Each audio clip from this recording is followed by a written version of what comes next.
Wish that I could stay.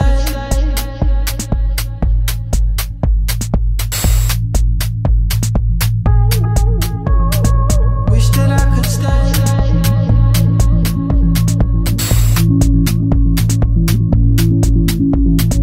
Wish that I could stay.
Hello and welcome there, champions, to this week's ESL Go4Paladins Europe Cup. My name is, of course, Hi-Rez Vox, and joining me today is none other than the Absurd Gamer. Absurd, how are you doing on this beautiful, at least I hope it is, Friday morning for you in the States and afternoon for everybody else watching from the European region? Well, I'm doing amazingly, and oof, I might be tired, but I am excited with a new patch rolling around. Let's see how it plays out. Absolutely. You know, it's OB62 that we're on, so for those of you who aren't aware, with the ESL Go4Paladins Europe Cup, we don't actually have champion bans coming into effect right at the very beginning of the competitive play. So if you're jumping into the ESL Go4Paladins Europe Cup, there's a new champion. They are typically available to play right from the very first week, but people haven't been picking Terminus up until now. Now Terminus is not just available in the ESL Go4Paladins Europe Cup, also ranked. For those of you playing the Paladins Global Series, Terminus still banned until 1 week after the rank release, so make sure you double check the rules for each specific cup you play in. Don't want to get confused there, but we got some spicy changes as well. You know, we've seen a lot of changes to champions like Cassie, for example, and how excited are you to see how these nerfs and buffs during the last balance patch adjust gameplay today? Wow, I really want to see how people are going to be running through with Cassie, especially big game and the changes coming out for that. I think that'll be really exciting, especially with the extra damage and how she's really dropping off in mobility, and just overall verticality in this game is being nerfed. So I want to see how teams really play around the new roster change. If they're going to be picking up something new, maybe even going for a Terminus or a Lex or something. Let's see how it goes. And we'll have to check that out when we do get ready for our champion draft. But before then, we are broadcasting from the semi-finals and up, and well, there's not really any point in us talking anymore without at least telling you who is participating today. So let's go ahead and go through to our bracket screen. Absurd, what can you tell me about the teams that are participating today? Who are we going to see starting with the left side of the bracket? Well, starting with the left side, as we are going to see Gangstars and Revital Gaming. Both of those teams well known, and I'm excited to see how that matchup will come through, especially when running into game number 2 or the second draft, which is going to be Papa Team versus B5. Ooh, that'll be a spicy one. Pompa Team as well, recently picked up with the organization, playing off against B5, who have been long-standing competitive members within the CIS region. A lot of very veteran players on both of these rosters. That matchup is going to set sparks flying, and the finals will certainly be one to remember. Don't miss it, it's going to be fantastic. But of course, the very first matchup coming up on your screen will be none other than Gangstars versus Revital Gaming. And with that in mind, we can only go to one location from here really, and that's the map draft to find out, well, the locations of where these players will be playing. So starting off with our map draft here today, what are we looking at first up in terms of bans? Ooh, looks like bans are going to be Stonekeep and Brightmarsh. So I think they're taking out Stonekeep due to the verticality just decrease overall. So that will be a huge change up. Nobody wants to play on Stonekeep at the moment, it looks. And Brightmarsh, it's just a general all-around good map. So they're going to take it away with the ban. And it's really interesting in talking about that verticality element, right? Because we had nerfs to the distance of Androx's dashes, we had nerfs to the vertical jump height, not the horizontal, but the vertical jump height of Ruckus with their aerial assault legendary as well. So if you haven't got the verticality to traverse up and down on a lot of champions now, and it's only on select few, do you think that maybe the risk of not getting those champions is why we're seeing these maps banned away? Honestly, I do, and with this, there will be a lot of times that the champions will be working around with their movement and their verticality, and a lot of teams have played around that for so long now that I don't think they're just used to or set to go on a map such as Stonekeep. That'll be interesting to say the least. Jaguar Falls then, the very first map that we'll be seeing today, is a bit of a contrast from both Brightmarsh and Stonekeep. Now, it's a staple of the competitive scene and has been for a very long time, but what are we expecting? We've got this new patch, we've got Terminus available, we've also had big changes to champions like Grok, for example, and nerfs to champions like Ashe and Makara as well. Now, are we still expecting to see the sort of frontline dominated meta come out here, or do you think this has opened up more room for maybe some wildcard picks to come through? Well, I think there might be some wildcard pickups here. As you said, the Terminus is going to be available for teams. They might even run just like a one-tank comp position and setup around the Terminus and see how that plays out. And if they're running through that in scrims, then they might already be used to it. Well, with the Ashe changes and everything else that's running through for frontline, we might see a decrease in those and look for a real increase in flanks or damages coming out. I'd love to see especially some more of the flank play and the flank action that we've had recently. It's been thrilling to see some of our more showstopper players jumping onto champions that really benefit from and demonstrate high mechanical skill. And with that in mind, well, there's no other location that we really can go than away straight to the champion draft here. So map number 1 of Jaguar Falls between Gankstars and Revital Gaming. Let's see exactly how it's all going to kick off. Coming up on your screen right now, Gankstars currently had the first pick, first ban as well, and Revital Gaming will follow. Immediately taken off the table as Bomb King. Interesting.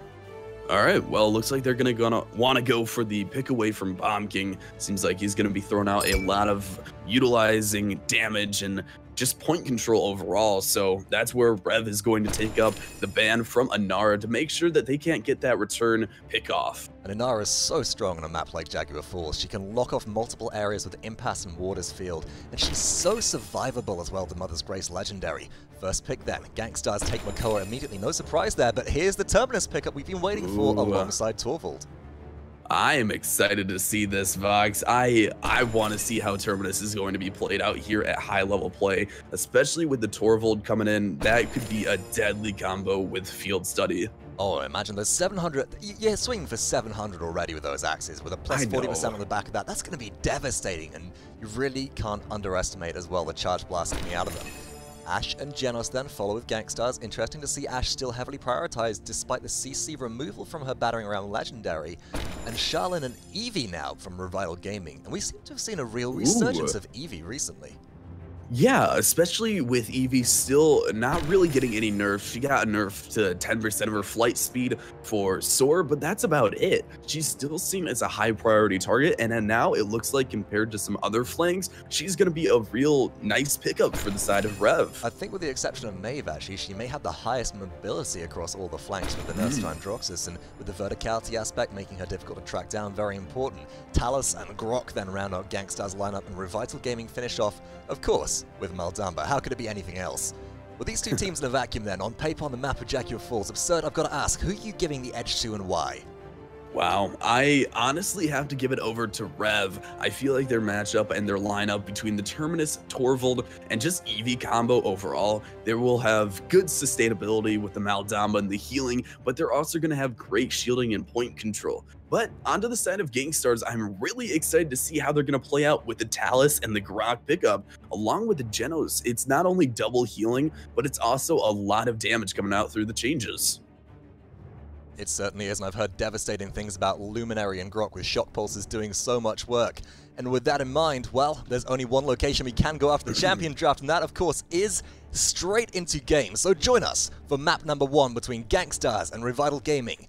The ESL Go4Paladins Europe Cup starts now, and well, it starts off with Gankstars in their lineup. We've got so far from the left-hand side of your corner, Westo running Leviathan Makoa, Raging Demon for Skozis on, of course, the Talus, Saucer with Maelstrom Grok, Menschmeyer 360 on Battering Ram Ashe, Navron on Luminary Genos, and who are we looking at for the opponents today? Well, looks like we have Zelda with Desert Wind Shaolin. We have Undying for Terminus on William.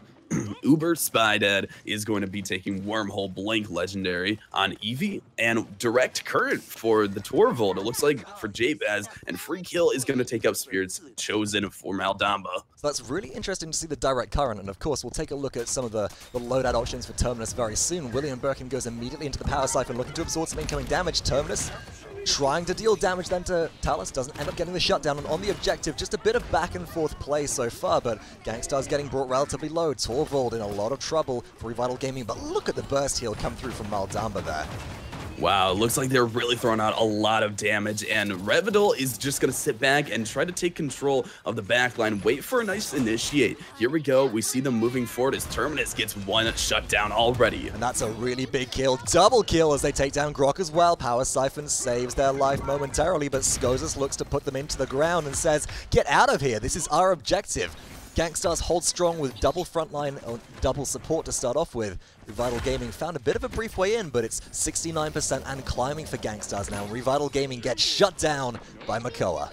Ooh, looks like they retake control of the point, and they're still moving up with all of the pressure. If they want to break down the team of Revital, then they're going to keep on moving forward and trying to get them off the horses. But it looks like the objective capture is going to go over to Gangstars. And that was just easy cap from Gangstars. Look at Westo currently here on Makoa, disrupting and distracting 1v2 at that point, almost 1v3. And with nobody able to get to the objective, really easy cap coming through. And so far as well, I want to go ahead and check out some damage numbers from this game because I'm wondering how the new Grok is doing. And look at that, 1200 already, third highest in-game. Wow, he's really leading through the damages, and with that, he can also get so much healing off for his team. I'm surprised the way that Gangstars are playing this matchup, so aggressive, so overextending, even if you want to say that, but at the same time, they're not getting picked off for it. They know they can utilize all of the healing and damage in the early game, so they're using it to full force. Well, I feel like this is the beauty of that double support composition right now. Hold that thought, though. Zelda goes in a heat haze on Charlene with the bubble protection as well from Torvald. Does run forwards, but doesn't have the extra damage thanks to the legendary that has been picked up by Torvald, not being field study, of course. Gets 1 kill, retreats, and 2 supports down for Gangstars. This is an opportunity for Revital Gaming to hold, but going back to that earlier point as well, it's really important, I think, to remember that you can have Janus on the payload really far away because you've got all that healing up front with Grok from Gangstars. I agree totally on that, and with the extra healing and the double tank composition, then the team can utilize the healing and utilize all of the health pools to their best advantage. Good hook in by Makoa, and it looks like Gangstars is going to try to do their best to just jump back into this game. Was a little bit of a questionable play. Hold that thought once again as, oh my goodness, Ash dives straight into the middle of everybody there. Out comes Dreadserp in a response, but Menschmeyer is healthy. Asserts dominance around the objective. Torvald, though, activates Hyper Beam and sends her straight off the edge of the map. Double kill for JV Zaz. And that's how you make an easy defense. 1 ultimate for 1 ultimate. Gangstars, they don't gain any ground. Wow, that was a great turnaround through Torvald, utilizing everything by his power gauntlet right there and throwing out just the Hyper Beam at the perfect time, taking out Ash and not only wasting her ultimate, but also making sure that Revital Gaming can just sit there and survive during that time. So 10 seconds on the clock. Gangstars looking to re-engage. Sorcerer is very healthy, and Tempest is available to try and maybe get into there and keep everybody up on full health. But Uber Spady on Eevee's found 2 already, looking for a 3rd kill in the backline on Ash. Wormholes to safety and continues to drop damage to Menschmeyer as Revital Gaming defends successfully. 4 minutes and 40 seconds in, we're all tied up 1-1. I want to give a little shout out over to this Eevee. She is putting in work, and damage charts on her, as we saw earlier, were just running through so well. As we can see, she's taking up teleport. She wants to get that increase in blink, and she wants to utilize every part of her kit just to not only move around the backside of Gangstars, but also be able to catch them out. And anybody like Talus, if he's caught out in the midst, then he's going to fall pretty quickly. I really love the synergy as well of Flicker with the Wormhole Legendary, because Blink healing you for 300. When you blink back, that applies as well. It's a 600 health heal onto a champion that has 1800 health base, so a lot of survivability. Items all tied up currently. Let's follow along with Eevee as she walks towards the objective. Ice Storm is ready right now, could be used to engage here.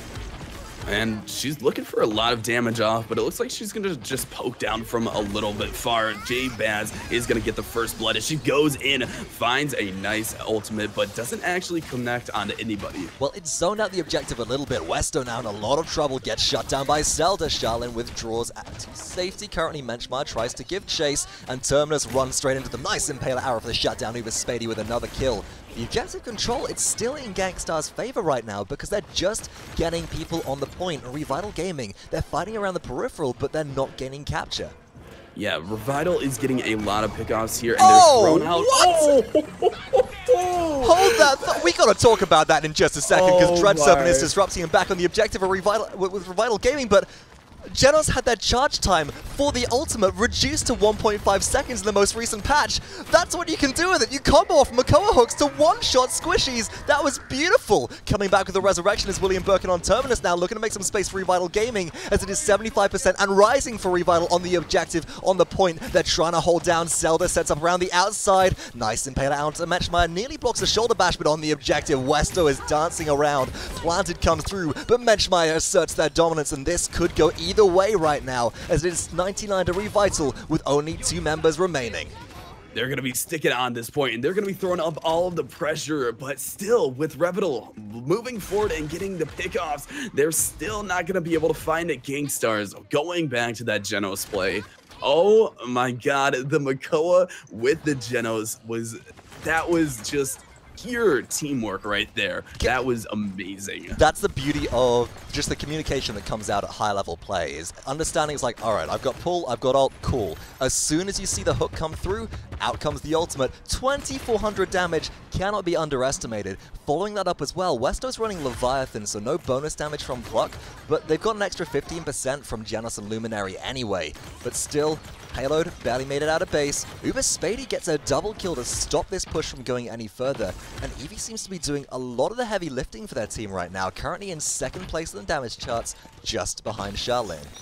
Yeah, Shalin is throwing out a lot of work with Uber Spady, and I want to give props to them. Ooh, barely dodging the Genos time and space. This is where Gangstars is going to be pressuring back up once again. Skokus gets a double kill, and still Gangstars are going to keep on pressuring and moving forward with this. Skokus is looking for damage. Westo gets a shutdown onto JV Zaz, and now, again, Gangstars don't overextend. They just really push themselves up.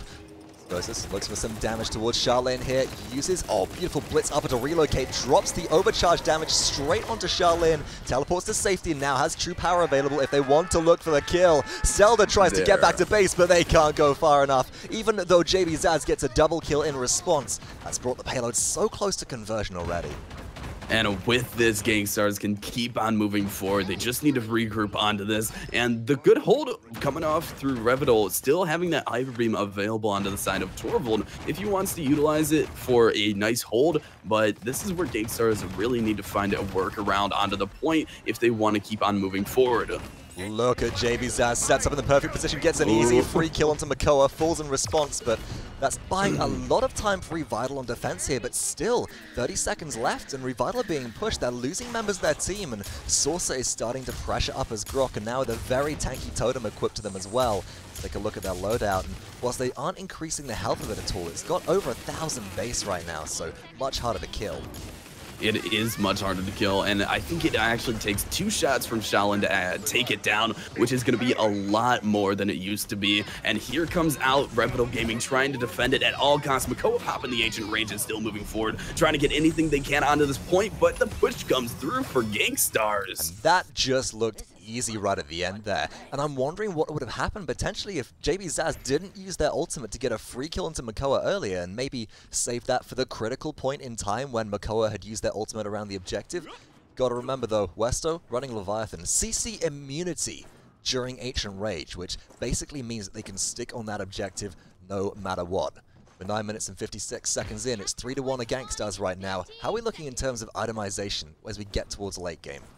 Well, I'm really good for Jabaz. He's taken up with Uber, both on Cauterize 3, so they're going to be negating all healing coming across for, almost all healing for Sorsa and Narvan. But over onto the side of Sorsa, we can see with the Grok and the Shock Pulse and just everything coming through, he's going to be picking up Caut 3 already, so that's a lot of damage coming across for the whole entire team with negating the healing as well. Oh, a lot of damage coming through. Your sight fails, you says Charlene, as Zelda looks to go into the backline, tries to find a shutdown onto Navron. One more arrow will do it and turns their attention to Westo as Terminus dives on in. The Massacre Axe gets a big kill onto the Ancient Rage Makoa that forced the point through last time, and it's 58% and rising on the objective for Revital Gaming. Look at the comeback mechanic in effect. 74, 78, already climbing. Can anybody from Gangstars make their way in? Beautiful Calamity Blast, shut down Navron and get the dismount. And that's a free cap with no contest. Revital Gaming sweep their opponents completely aside.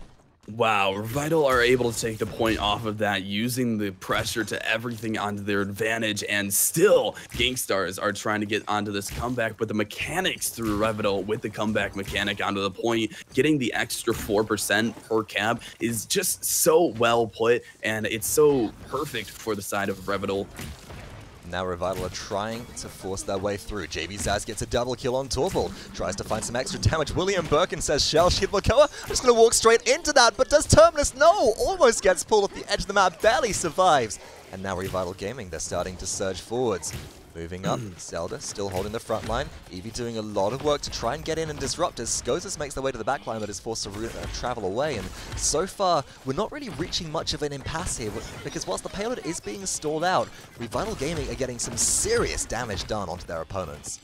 Yes, Revital is trying to throw a lot of damage, and Gangstars are holding the point and holding the choke pretty well, but it looks like Uber is going to take a lot of damage. Skokas still moving on with a double kill. Great on the side of Gangstars as they're able to hold the objective right here at the choke. Menschmeyer chases down Zelda for another kill. Revital looked like they had the momentum in their favor, but they've given that up as time goes by and are now forced to just sort of wait around the peripheral and try and group up.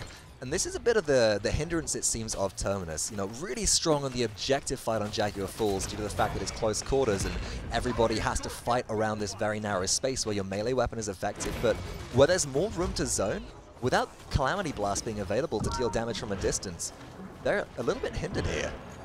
And I agree on that. Revital, if they have the objective and if Terminus is sitting on there, then he can output a lot of damage. And not only that, but also be very tanky at the same time. Makoa playing around the side, and it looks like he might just be dropping here unless he drops the Ancient Rage, but it looks like he's going to fall. Nice and easy kills then for Uberspady going in, looking for Navron on the backline. Janos falls as well, double kill for the Winter Witch, and while Skosis has Overdrive available, it's not doing enough damage to shut down JB Zaz on Torvald. Ash comes in with the Search Dominance. Beautiful Nullify comes through from Menschmeyer as well. Shut down in mid-air. JB Zaz survives with only their shield keeping them alive. At last goes down. Ice Storm from Eevee as well, but Ancient Rage from Westo's Makoa stalls this one out, and again they're CC immune. Saucer, so low as Grok, stays alive thanks to health from that totem. Eevee continues to engage, but Westo takes a lot of damage to the face from Terminus back on the objective. Down comes Shadowfall, and it forces everybody away. Terminus has their ultimate available as well, so even though they get killed by Westo, here comes a resurrection, and the damage comes through. Easy slay onto Makoa. Ash does manage to assert dominance, but in comes as well. Again, Hyper Beam blowing her briefly away, but again, back to the objective with Shoulder Bash. It's neck and neck. The respawn proximity advantage in favor of Gangstars right now, but Revital Gaming just will not die, and this payload could get through in overtime, but again, out comes Tempest as well from Saucer, trying to keep everybody alive. Oh my goodness, the double kill from Navron with Through Time and Space gets the shutdown. Gangstars defend successfully and hold on at 3-2. Oh my god, that play was just amazing. Still, I can't believe it. Navron, that ultimate at the end there was really the saving grace. And I want to talk about that because the Terminus went full force into the backline. He knew he could fall there, and he knew he could revive himself with the extra damage popping off. But the ultimates coming across for Revital might actually just cost him the point when we're moving on to the next objective. And that's really crucial to talk about here because it's 3-2 in favor of Gangstars. Gangstars can win off a successful neutral capture. We're getting to the late game stage where, you know, itemization doesn't matter as much without the exception of your flavor picks. So it's the ultimates that come into play. And speaking of, true power used by Skosis to get straight to the backline, tries to get the shutdown on towards 1, 2, 3, 4 members all grouped up. Got a rune to travel away. Skosis gets to safety and forces out, more importantly, the ultimate from Zelda. Heat Haze is down, but meanwhile on the objective, 33% for Gangstars, but Revital Gaming have the numbers advantage now. Wow, Skokas really moved up there, popped out the Heat Haze and was able to get out of there alive, which also really took out the side of Revital. So what we're going to see here and what we're going to look during this pause is just how Revital is playing out this point. We saw Heat Haze was popped over from the side of Shaolin, and they're running a little bit low on health, but yet they have the objective control and the capture point at the moment. So 27% is pretty good. How do you think Gangstars are going to try to return onto this? Well, I think the crucial thing right now is that Revital, with the last time they had in the last capture objective, they had the comeback mechanic and they zoned really well. They dismounted everybody early. To start off with, Gangstars just have to find a way towards the objective, and to do that, they've got to get through Eevee, so I'd like to see a bit of split focus from them. They can afford maybe to send like Grok Makarov in one direction and Ash and Janos in another, and distract Revital Gaming so at least one person can get in, or Ash can try and shoulder bash towards the objective. That's just what she'll do. Trying to move in right now is Menschmeyer. Free kill on the point. It's sitting there pretty happy as Maldamba, just to take some damage and deal it back out again, stunning out Sorcerer in the process. And Revital, again, they're just holding on to the capture, but Westo does get here and Sorcerer finds a return kill. Free Kill does have the Dread Serpent available if he wants to throw it out there, if he wants to disrupt the whole entire team, but it looks like Revital is going to try to just get out of there. Terminus is going to fall next, as still Gangstars is going to actually take back onto the point, take this pressure back, and sit there capitalizing on this. So far, it's 86 to 84 to 87. Gangstars are overtaking their opponents. JV Zaz tries to get to the objective, touches it for a second to tick this one into overtime. Up and down blinks Eevee, but Menschmeyer catches them out. Beautiful pull coming out from Makoa as well, but Saucer ends up falling. Gangstars still holding control of the objective. Dread Serpent has been used in a Tempest to close things out. No way to get back on, and Gangstars claim victory in game number 1.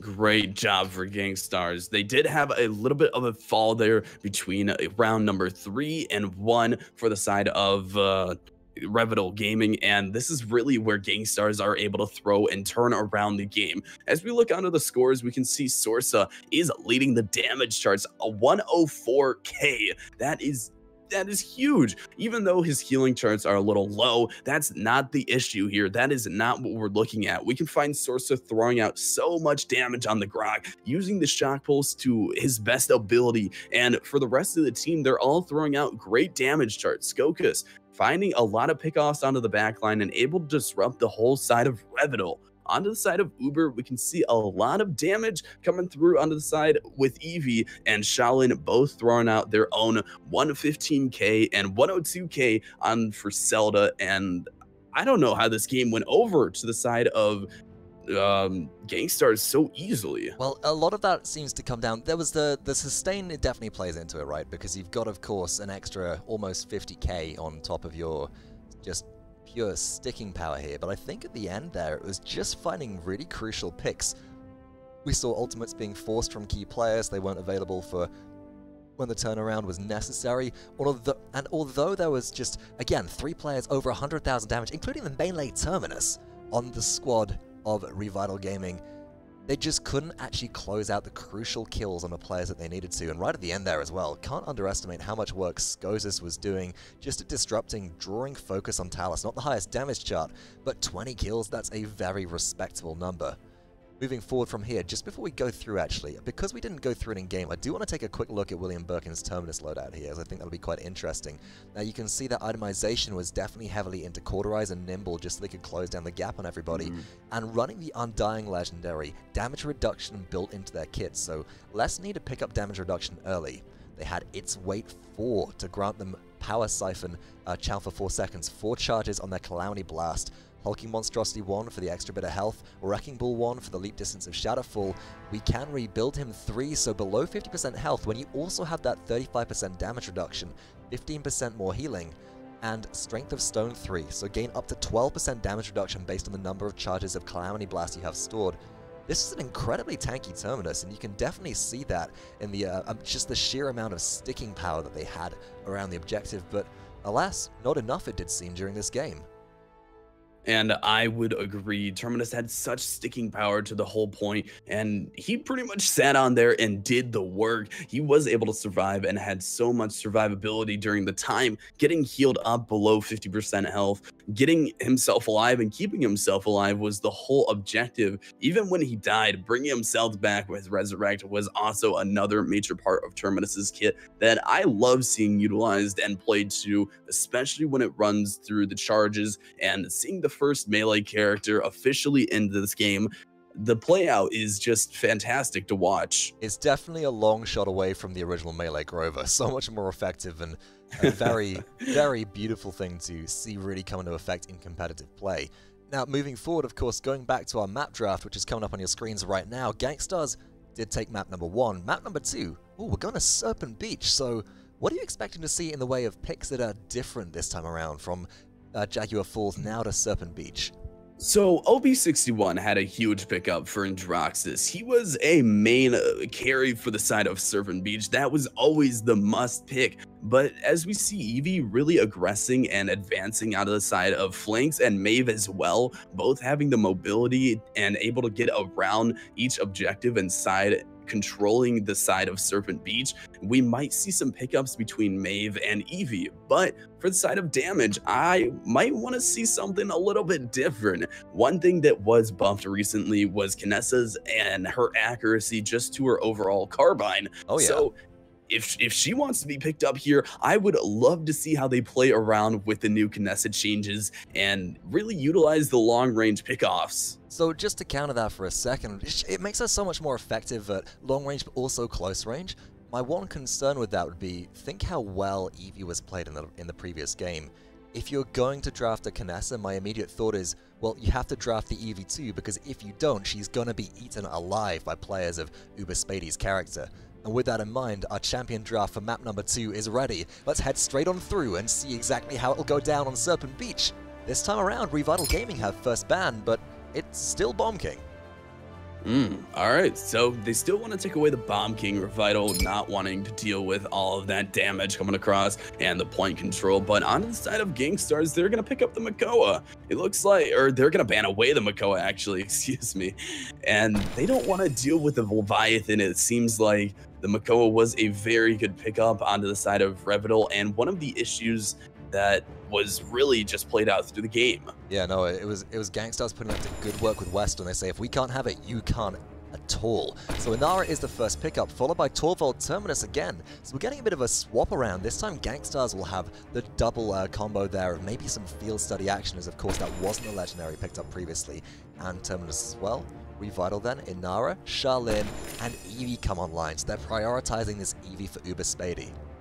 Okay, so they want to go for the Eevee. This is where the pickup, not only with the long-range Shaolin and the Eevee for the backline, but they also want to throw out extra damage through the Inara, sustain onto the point and sit there, be able to capture, but also move around into the backline with a lot of mobility. We see Heat Haze Shaolin really come through a lot. Certainly the case. Now, Leon and Janos picked up for Gangstars. The first time we're seeing Leon for a while, and maybe with Androxus and Cassie not being as popular, this is kind of where players are moving to in response, but I'm concerned about how that will fare into Eevee, and maybe into Fernando as well, who's been picked up by Revital to round up their draft alongside Maldamba. If Fernando gets up in Leon's face, it's going to be very difficult for Leon to try and run away whilst being harassed by Eevee. And if the Eevee and Fernando both engage onto the backline, get off the extra damage onto the Leon, and just try to incinerate her, then we're going to see a little bit of an issue for the Leon unless you can keep yourself alive with the Torvald and Terminus turning around the fight. I really want to see how they capitalize and Gangstars push out this game. The final pickup for Gangstars is going to be Androxus. Though still seeing Android brought into the realm, and we've got cards like Through the Warp, which can still increase Androxus' nether step distance. We'll have to take a look at that loadout to see if we're seeing some changes from what's really been common as we move into game number 2, and that is actually ready to come up now on your screen. So join us, champions, for map number 2 of the series. Gangstars versus Revital Gaming, number 2 this time around on Serpent Beach. And again, starting things off, blue team this time is Revital Gaming. They're led by Zelda on Desert Shadow Charlene, have JB Zaz on Scorch Fernando, Uber Spady still rocking the Wormhole Eevee, William Birkin with Treacherous Ground Inara, and Free Kill on Spirit's Chosen Maldamba. Right, for the side of Revital, but going on to the side of Gangstars, we see Field Study Torvald. They want to change that up a little. Celestial Touch, Genos for Narvon, Westos taking the Undying for Terminus, Precision onto the side of Leon for Sorsa, and finally for Skokus, he's going to take Godslayer, Reversal for Androxus, getting the extra damage off and making sure he can not only throw out the reversal, but also not really thrown around the whole team with Nether Step and getting the extra damage, but utilizing more of a reversal playstyle, sitting back and making sure when he does engage, he does throw it at him. Oh yeah, and that's the Seething Hatred 4 coming in there as well, as Skotus tries to initially engage towards the objective. Every single shot that Androxus lands reduces the cooldown of reversal by 2 seconds, so expect Skotus to be very, very viable here. But so far, 2 kills going over to Gangstars. Leon holds the high ground, gets one shot onto Eevee, who tries to engage the objective, but sitting pretty right now there is Navron holding the objective still, but no, Free Kill actually shuts them down with Gord. Got to watch out for that extra damage coming through on the objective.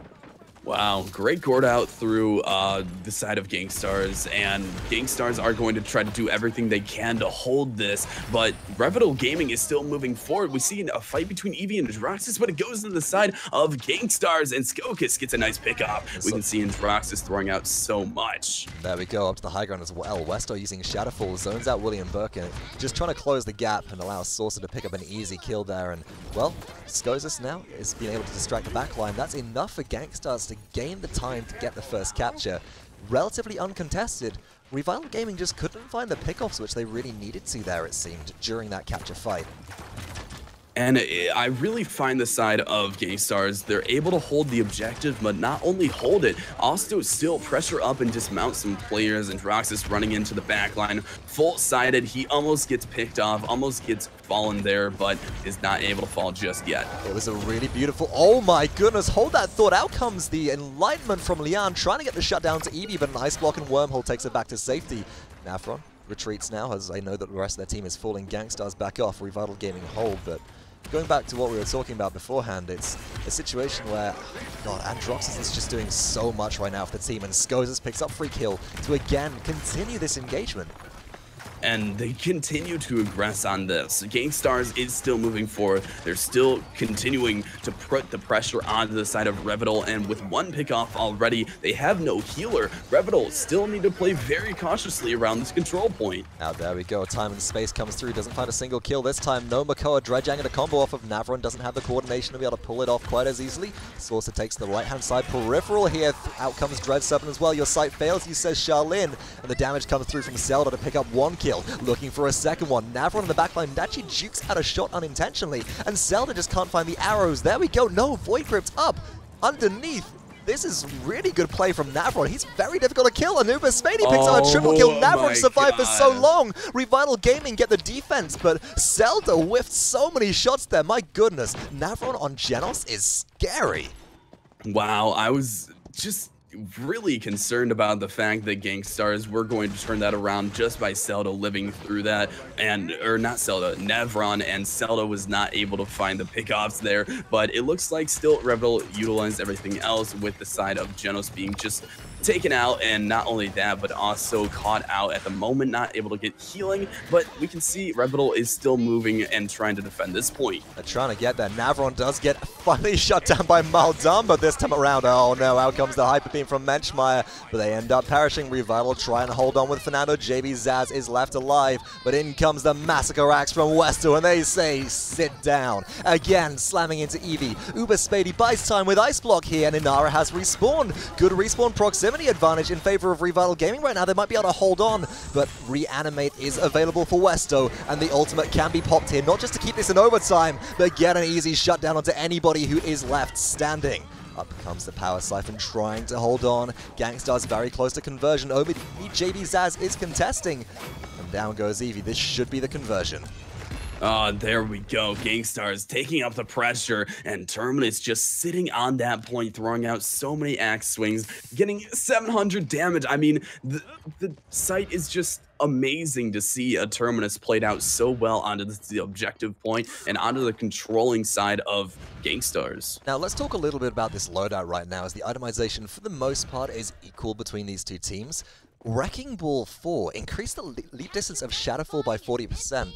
What a lot of people might not be aware with Terminus of is that this actually increases your vertical mobility on Terminus as well. Remember Westo jumping up from low ground to high ground before? This, I think, is a specific Serpent Beach loadout for Terminus, so we're starting to see some really niche things come through.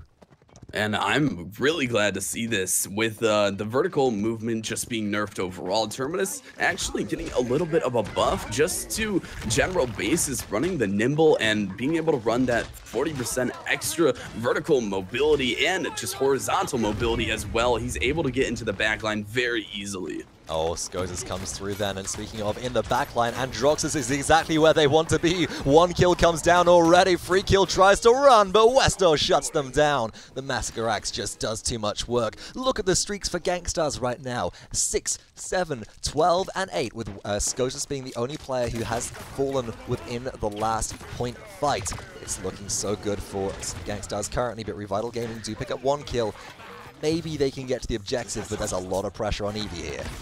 Skokas keeps on moving forward and throws out even more pressure. It looks like Fernando is going to be able to touch it at the point right now. Still moving forward, Revital trying to throw out anything that they can. Narvan is going to get the pick up onto the Eevee, and still moving forward, Zelda gets one return kill. Really big play so far coming through from Revital Gaming. If Zelda can get the kill onto Androxus, it'll be huge, but Skokas gets the kill in return. Still on the objective, it's all about Revital Gaming. Comeback mechanic in hand, beautiful stun as well from Free Kills Maldamba, and that's all that matters. Blue team capture, Revital stay in this game, and it is now 2-1 in favor of Gangstars, with Revital being able to catch up if they can push to conversion.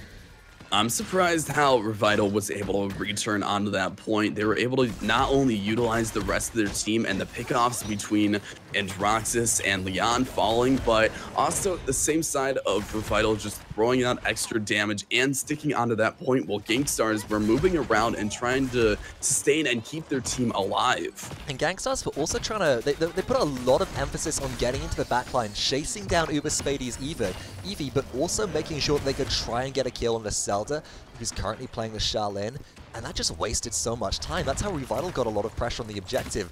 I love that they were able to capitalize from it, and now if Revital can find pickoffs here as they move towards this conversion point, they might be able to get it through.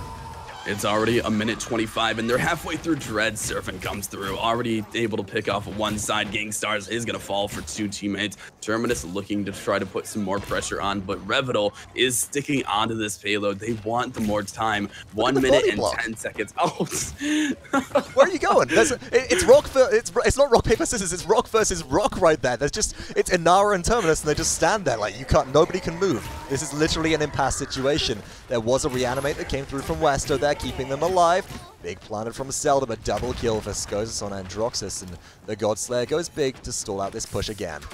Well, I guess Inara doesn't even need impasse anymore. She could just use her own body as a shield and as a wall during this point. One pickoff is 1-on-1 return kill. Gangstars getting some extra damage off, but trying to hold this point at all contests. And Uber Spady right now is putting a lot of emphasis on trying to chase down Liam. This would be a really big pick if they can find an initial kill, but they blink and get nullified. Do you have Wormhole available? Beautiful Mending Spirits from Maldamba as well, can try and get them away, but Skokas chases them down mid-air. Can they find the double kill here? No, impaled into a wall. Zelda gets the shutdown, and now with the impasse actually blocking off the allied members.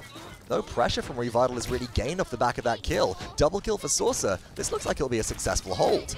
Zelda's missing a few shots here, and Sorcerer gets a triple kill. Gangstars are gonna find a successful hold as they pretty much just sit there and do an amazing job of holding that pressure, holding that point, using the Terminus to the best power, and this is really where I find Terminus shines.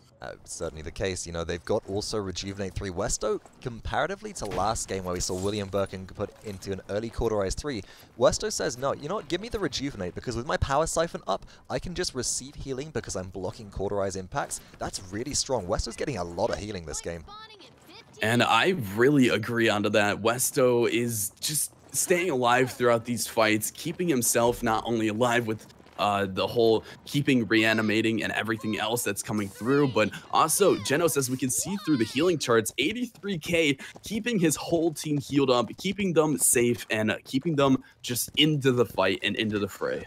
The important part right here as we get back towards the objective, though, is that you might not be able to survive through all of the incoming bursts. His ultimates are available, and out comes in Lightning from Lian, and Sorcerer shuts down Uber Spady. Skokas finds one on the backline, looks for a double kill, gets it onto Zelda, and it gets a triple kill with the punch as well. They are defiant, and they say sit down. Trying to run away from Inara, who is just being held in the spawns. Skokas wastes no time and instead goes to zone, ensuring that Gangstars can get as much capture time on the objective as possible. And Eevee is already dismounted, already forced away. Gangstars are holding this objective, and they have a Hyper Beam available too, which is used on a JB Zaz, but shouldn't find a kill.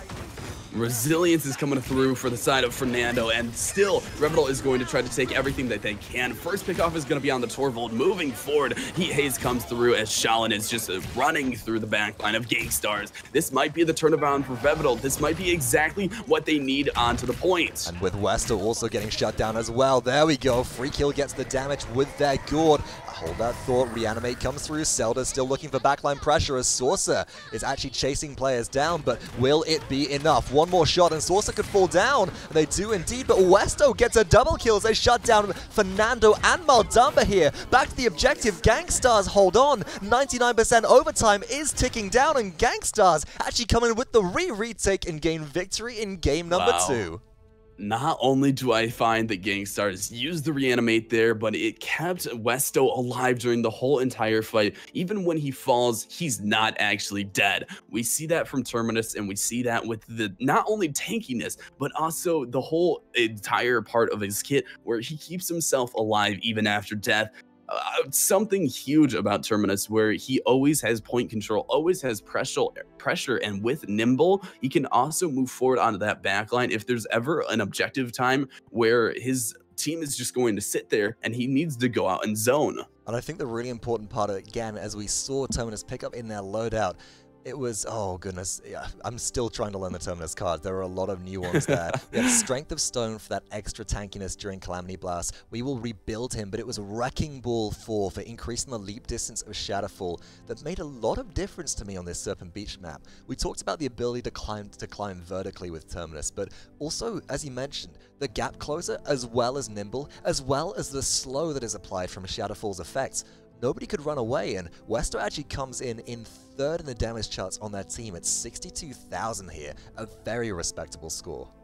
I really want to give it over to Westo, sitting onto that point, getting off the damage, and not only that, but Skokas and Sorsa both find so many pickoffs into the backline. We can see Skokas is going to take off double deaths as Sorsa, but that's for a specific reason. And Droxus moves onto the backline, gets so much, not only burst damage, but also great pickoffs onto the side of Gangstars. They're able to get Zelda and Uber Spy and just pick them when they need to be killed. That's where Gangstars, I really find that they shine. They don't always get the kills, they don't always get the damage, but they always get them when it needs to come through. They seem to really understand that as well, how to push their advantage.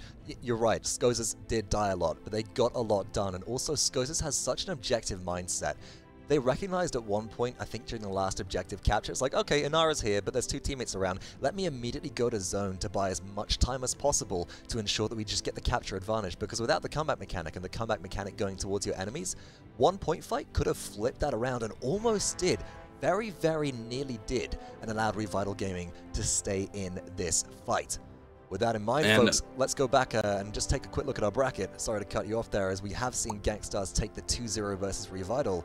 We're moving on to Pompa Team versus B5 next, and I think that this one is really the anticipated matchup of the series. Now, with the amount of Terminus that we saw, and also the surprising occurrence of Androxus in this set, despite the reactive feedback of, oh my goodness, Androxus is dead with the mobility nerfs. Do you think we're going to see more of the same, or again, are we going to see new strategies come out for OB62? I still think new strategies are going to be put into play, especially with the workaround for Terminus and him coming out into this patch. We will see a lot of teams probably picking up the Terminus, but with that, you're talking as the Androxus, oh my god, the mobility nerfs, he's out of here. He's not going to be a playable champion. That is not true. Not only does Androxus shine in multiple areas, he shines at control, he shines at getting into the backline, and he shines with mobility plus damage at the same time. So if we want to see an Androxus pick up, the team can definitely play around and utilize it to their best ability, but when we're moving forward, we might see a little bit of a change around in the roster. And as well, change around in loadouts. It was very important to notice in that last game that Skosis was running a loadout that revolved around Power of the Abyss 4 for when you hit your reversal, reducing the cooldown of Nether Step by 100%, and Seething Hatred 4 to reduce the cooldown of reversal by 2 seconds every time they got a successful shot landed on an enemy. With those two combined, the fact that Androxus has shorter dashes is supplemented by the fact that Androxus just dashes more because you're off cooldown with Nether Step more often, and I really love seeing the new and innovative ways that players adapt to maybe some of the game changes which are coming in, which might otherwise throw them for a loop. With that in mind, champions, our next set is, of course, as you see on your screens right now, Pompa Team versus B5. We're going to head to a short break, get things all set up, give our voices a brief bit of respite after that fantastic set number 1. We'll be back with set number 2 coming up after this.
Hello and welcome back then, champions, to the ESL Go4Paladins Europe Cup. We're now into the second set of semi-finals after seeing Gankstars take down their opponents of Revital Gaming, and we're watching Pompa Team versus B5, which will be coming live on your screens in just a moment. Of course, still on the mic is Hi-Rez Vox.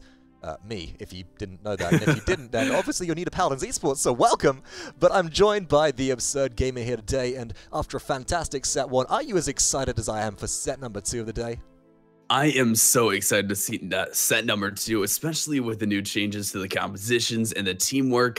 I really want to see how they play out. Remember that Makoa and the Genos pickoff between the hook into the time and space with Genos? Oh, that has to be one of the highlights of today. It's certainly going to be definitely. If we don't see that coming out again, I'm going to be surprised because the synergy that comes through is beautiful right there. But that's up to the teams and up to the players to see how they draft, and whether that's even going to be a possibility is something yet to be determined.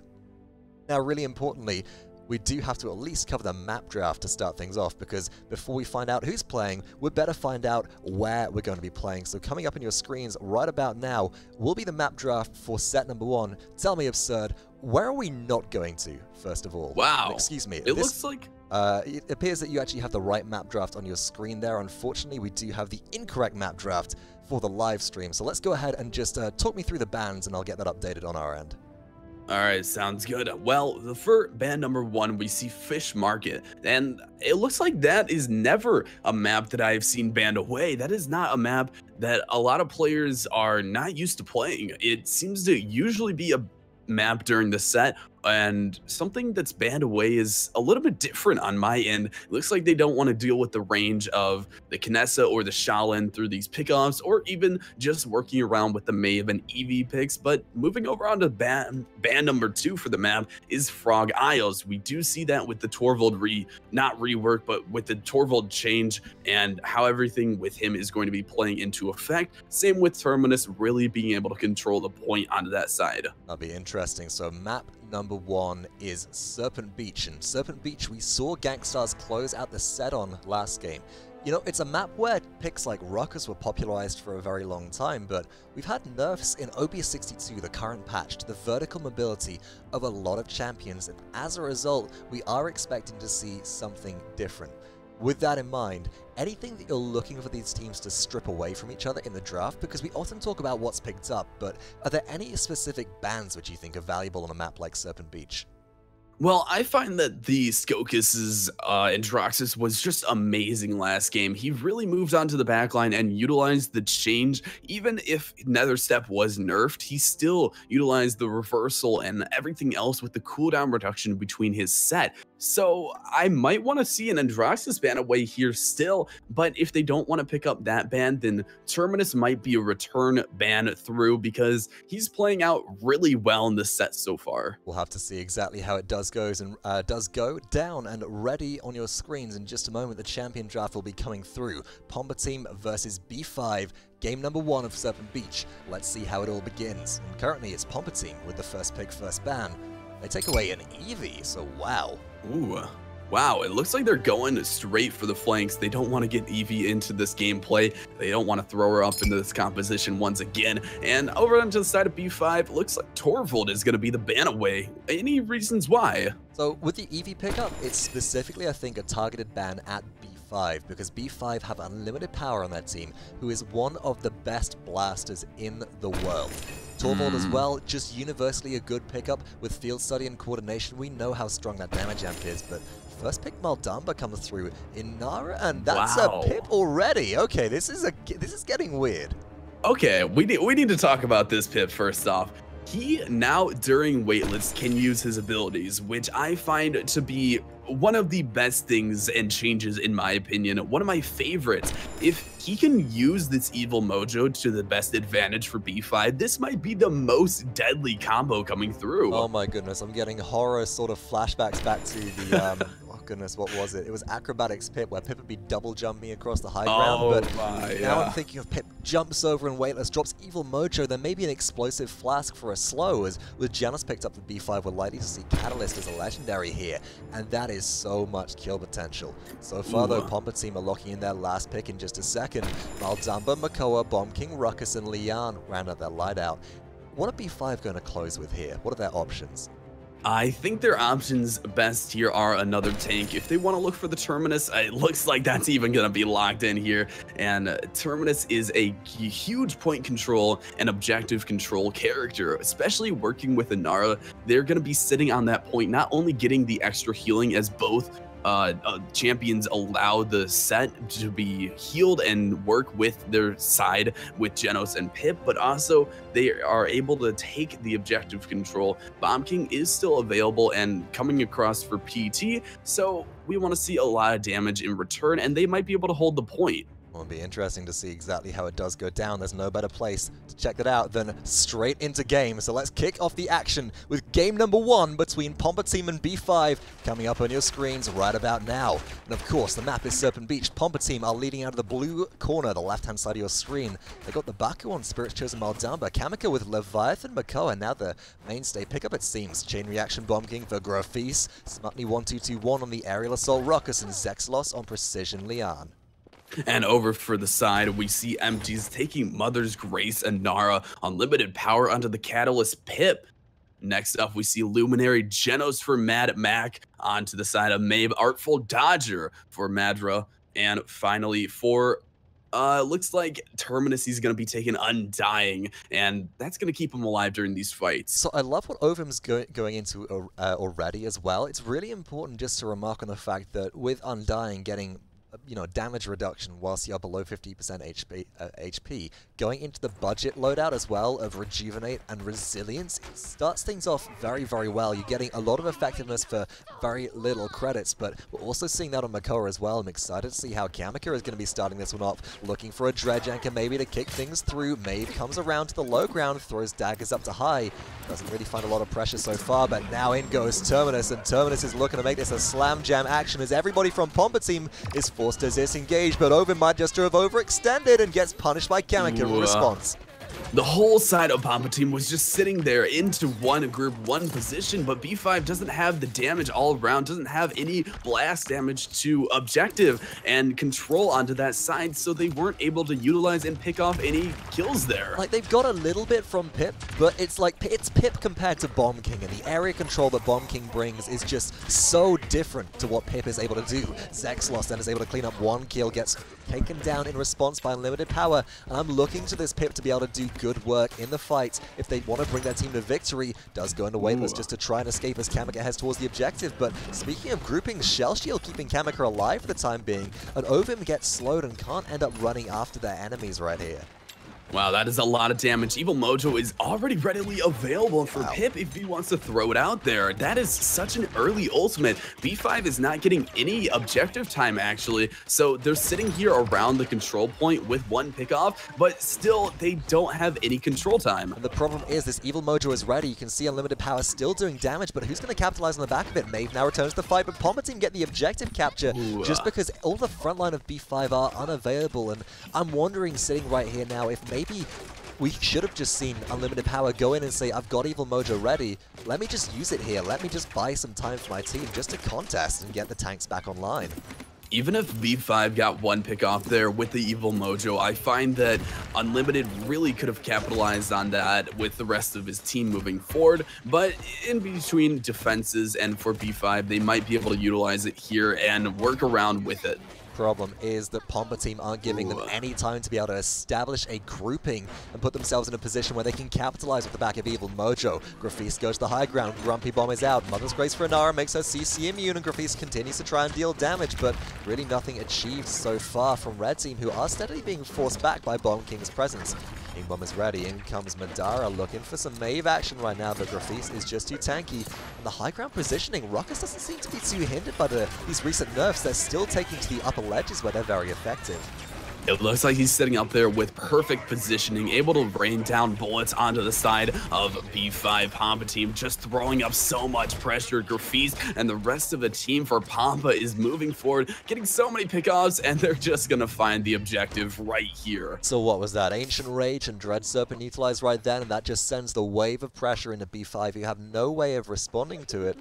And really importantly, it's Leviathan Makoa, so of course they're CC immune. unlimited power isn't going to be particularly effective even with Evil Mojo, which we could see used in that last round when they try and get a shutdown. That might have just been the issue coming out for B5. They use the Evil Mojo, yet they don't capitalize it on at all. And now they don't have it for the next objective, Cap. Exactly. So now Kamikaze, even though he doesn't have ultimate and he can be CC'd now, it just doesn't work for the side of B5 because they can't combo with the rest of the team. That's really, really major. Gonna have to rely on individual player skill to pick things off. B5 have Midnight available, which should be used to start things off here if Maeve tries to go around with some trickery. Inara straight to the objective with Comeback Mechanic will be able to stack up a lot for their team, but Ruckus goes to high ground, has Hexafire available as well. Maeve says goodnight, calls down Midnight. Kamikaze takes a lot of focus fire through time and space, doesn't find anybody, and Terminus reanimates around the battlefield to try and pull themselves back in, but so far, whilst B5 have got capture control, they're not picking up any kills, and they've got to find somebody here, or Pompa team are going to respond with major aggression.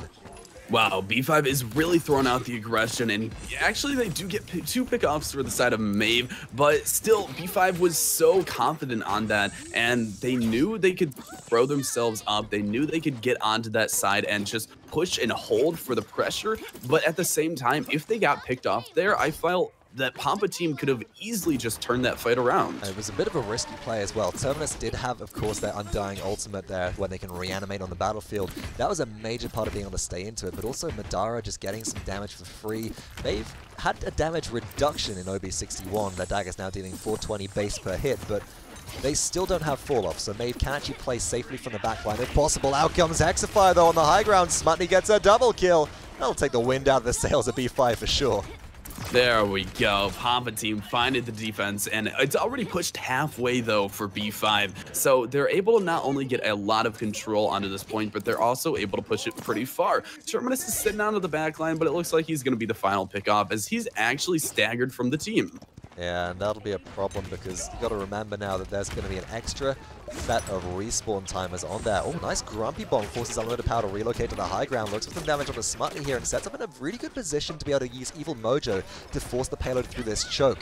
Out comes Maeve's Midnight as well, and now Evil Mojo will be hyper effective. Kamikaze could get shut down. They're a prime target for it. MTZ is very low though, and Unlimited Power just looks to continue dealing damage without really actually utilizing the ultimates, but up top, now they're going to use it. Smutny goes down, and at least 1 kill was found off the back of that. At least 1 kill indeed, but with the return, and it looks like Unlimited Power just walks into that gourd. That's 1 shutdown for the side of Pompa, but still moving forward, B5 utilize everything. Moving forward, Ancient Rage is going to be popped out with Dread Surfing coming through to try to take down the side of B5. 1 down as Inara falls. MTZ is, you see them go back to base. Ovim takes a second longer. Now, Reanimate is available, but I don't think it will be used here. 40 seconds left on the clock, no. Instead, going straight back to base, Terminus retains that ultimate and will be able to utilize it again on the next payload push, which will be coming as there are only 30 seconds left on this timer. B5 has 1 more attempt. They have 1 more push through this, and if they can get onto this payload, it might just be deadly. We know that Pompa team is now down 2 ultimates, 3 if you include Ruckus's, so BK and Leon are both sitting on their ults waiting for some sort of pressure coming through as B5 already has 3 available. You know what I'd love to see right here is potentially Inara going into Seismic Crash comboing with Through Time and Space from Janos. We know that the stun is long enough to be able to secure that right now, and MTZ is pushed up around the objective. Maeve has Midnight, looks to engage here. Madara tries to go in, throws the daggers up towards Smutny, can't arc them over the top and escapes with no health remaining as they do fall down. Mad Mac retreats around a corner. Lian turns up the heat, tries to get a kill onto them, and in comes the King Bomb on the defense. Grafis ends up trying to get one, but Zexlos picks the double kill in the response, and everybody from B5 falls down. Overtime is ticking, successful defense, nice plays. I want to give a little shout out to Mad Mac. He was able to survive during that whole entire initiation and fight, although he didn't initially find the point control with B5 and they didn't actually get the capture point. Him staying alive during that was very, very helpful and useful. And it's interesting to see them survive as well as they did, as we can see in Mad Mac right now. Hopefully back on the map at some point soon in their loadout. No damage reduction during the Stellar Wind, so playing just a really team-based loadout, going for the maximum throughput of healing right now. With Inara and Oven playing Terminus on your team, very, very valuable. Not being counted out too hard by Cauterize either. Pompa team, instead of going into this offensive item, they're going heavily into Resilience. They want to get and make sure that they will not get stunned up by that evil Mojo, but also Baku, he has so much with the Dread Serpent that the chain reaction with Bomb King as well, that's going to be a lot of damage. Evil Mojo tries to pop out, but with the Dread Serpent coming through, that's a lot of damage for the side of B5. Oh, straight up the high ground goes Unlimited Power. Hexafire came out, but Smutney got shut down in response, and now B5 have had an opening onto the back line of Pompa team. They're looking to engage here. Catalyst damage comes through from Unlimited Power. Healing Potion is available to pocket heal MTC, who very much needs it in a second. Completely missing there as Unlimited Power tries to throw that through the ground. Not quite where you want to use it, and now this gives the opportunity for Grafis to try and engage, but still holding the high ground is Unlimited Power. 3 sticky bombs to the back of the head will turn that around, though, and at 81% on capture, Pompa team are able to come back in. Pompa team look for more and more pressure, still moving forward with 1 and 2 pickoffs onto the third with Terminus. He does have the reanimate available, but does not pop it. It looks like they're just going to try to regroup onto this. Pompa team taking 50% onto the payload for their own time, and B5 have about 1 more push on them. And they've got to go for it. Pompa team are do or die right now, or B5 are do or die, as Pompa team are currently up 3-1 on the objective scoreline. Smarty just in the backline is dropping so much damage straight towards Inara for free. Kamika Ancient Rage is on the objective to try and hold things down, and out comes Dread Serpent in combination. The Baku picking up an MTZ as Terminus is getting brought lower and lower. Grafis gets the execution. Unlimited Power pulled through Midnight down into danger, and there is nobody left who can contest. Grafis cleans up with a triple kill, and that'll be all she wrote. Pompa team claim victory in game number 1, and they'll head forwards with the advantage into the second game of the set. Wow, really handing that over to the Makoa, getting that hook right through the Midnight as it was fading out. Just an amazing play on his terms, and great for the rest of the team to not only capitalize, but also work around with the Makoa during that gameplay. So one thing I want to talk about when moving into this game and watching the whole set play out, Unlimited Power really threw down the damage with Pip for his team. As we can see, he's running 67k damage, which is a good amount, and I really want to give props to him for throwing that out there and trying to switch up the meta, look for a Pip play. But the return from Grafis and Kamika and just everybody onto the side of Pompa was amazing. And I think a big problem that we had is that, yeah, sure, Unlimited Power did a lot of damage as Pip. Madara did as well. In order for you to be able to capitalize effectively off Pip, you've got to be able to have people who can follow up with damage on the back of Evil Mojo, and I'm looking to all the players on the side and all of the picks on the side of B5 right now, and often we see Frontline filling this role because they can maybe deal some spread damage. Oven was really the only player that could follow up on the back of that. MTZ doesn't deal enough damage to be able to burst down a chicken that easily without Seismic Crash, and even then, that's not a ton of burst damage, and a second ultimate use which could be used to instead chain CC. I'm not seeing the best possible draft here. If we're running maybe the Pip with Evil Mojo, sure, Madara has great 1v1 potential and great single target damage potential, but I would have loved to honestly see that alongside maybe a Drogoz or a Bomb King for the area follow-up. Yes, I definitely agree on that, because Evil Mojo is such a game-changing ultimate that if they worked around it and if B5 worked a composition into it, I felt that definitely with a Drogoz or a BK pickup here, especially if they wanted to steal away the BK, as Grafis is well known and such an amazing player, that this was going to be huge if B5 could get some sort of pick like that. Now, I think as well, one thing that we got to remark on is look at the healing differential between these two teams. It was a Luminary Janus for Mad Mac here. Unlimited Power was supplementing that with a bit of healing from Pip, neither of which comes close to the 153,000 that the Baku put out on Maldamba with only 1 death during this game. This is a player who fills the support role so well for Pompa team and is a force of nature on support champions. And with his ultimates, I want to give a great shout out not only to Baku, but also Vex. Those are the 2 players that always stick in my mind as having one of the best Dread Serpents in the game, always disrupting the enemy backline, always perfect initiate and engage between the whole entire team, able to utilize and play off every pick that comes through with the Dread Serpent. Just amazing play by Baku, and as you said, one death throughout that whole fight versus a Pip with Catalyst versus a Maeve who's gonna be bouncing and pouncing on you the whole game. That's huge. Yeah, Madara just wasn't able to find the kills, and moving into the next game in this set, sure, Madara was able to bring damage, but I think we need to see better target prioritization in order to have maybe B5 get a chance at shutting down the support, reducing the overall healing for their enemies, and then providing the opportunity for B5 to better capitalize. And speaking of moving forwards in our map draft, Pompa team, they claim Serpent Beach. Jaguar Falls will be the next location for the battlefield. So the same maps, 2 sets in a row. This is quite interesting. Looks like they're going to be reversed around a little, taking the Serpent Beach first and then moving over to Jaguar Falls. But I want to see how they want to play out Jaguar Falls. We saw B5 look for a different composition.